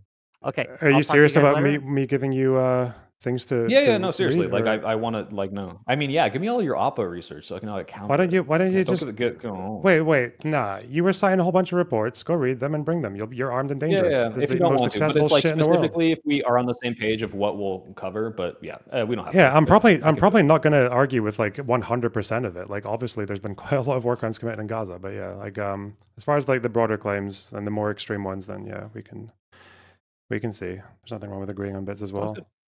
Okay. And I'm streaming a lot more now, so I'm committed. Wick. Very few bow outs will be happening now because I'm so locked in. Also, if any of these fucking dribbling fucking retards in your chat, Soypill, want to come and actually talk to me about all these reports that I've read and that you guys haven't, you are more than welcome. You won't. You're all cowards. All right, you hear that? Capitalism, Mr. calling him a house N-word. Hold on. LonerBox like Soypill, look, I get it. Chatters are crazy. You can't control chat. They're gonna say unhinged I will shit. call out when they're saying unhinged shit specifically about Loner. If they want to disagree with them, that's allowed. If it's TOS, it's allowed. But yeah. So specifically, my chat, don't call like someone was saying like, is it okay to call a Soypill a house Jew? No, Jesus. It's not. It's not. House Jew. And I told him to cut that shit out. So Soypill's chat. Do not call people house N-words. Don't call LonerBox house N-words. Do not do that. You are fucking weird for doing that. Anyway, whatever. What do I got coming up? Tomorrow I'm taking off because fuck you guys. Friday, I have a debate with Mr. Dragon Fist on what was the topic? Hold on. He had to change it. He says, the topic is American Christians would benefit more from Democratic leaders than from Republican. And I say, yes, they would. He disagrees. We're going to have a debate on it. It should be fun. Check us out Friday. It'll be fun. And then next week, I got a conversation on Tuesday with PF Young. And then I'm also talking to another gentleman, but the day and time, we're going to get it to you. Okay, I'll see you guys later. Wait, bye-bye, everyone. Doodles. Bye. Bye-bye.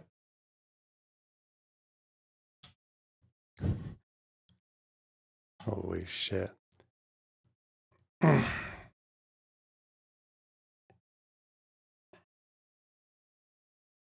need to take things less seriously, bro. These people, I guess because everyone thinks they're being serious, right? Because it feels like a serious topic, but even though, my God. How do you feel about the homework task?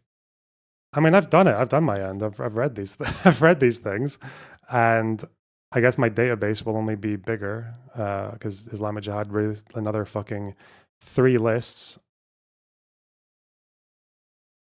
in the last couple of days. So we're good, man. This chat was gross. Yeah, but that's a, you're allowed to just call liberal people fucking Nazis. And yeah, okay. That's allowed. This is Holocaust denial. What? Dude.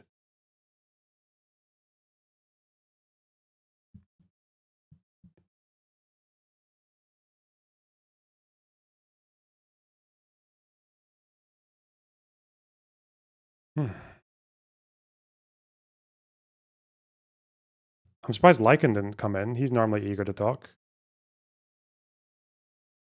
Did you see the Lycan message about checking Soy's chat? Yeah, he's frumpy. he's having a moment. What fucking body count did I deny? I was just thinking, does he think it's 300,000 or 700,000 or okay?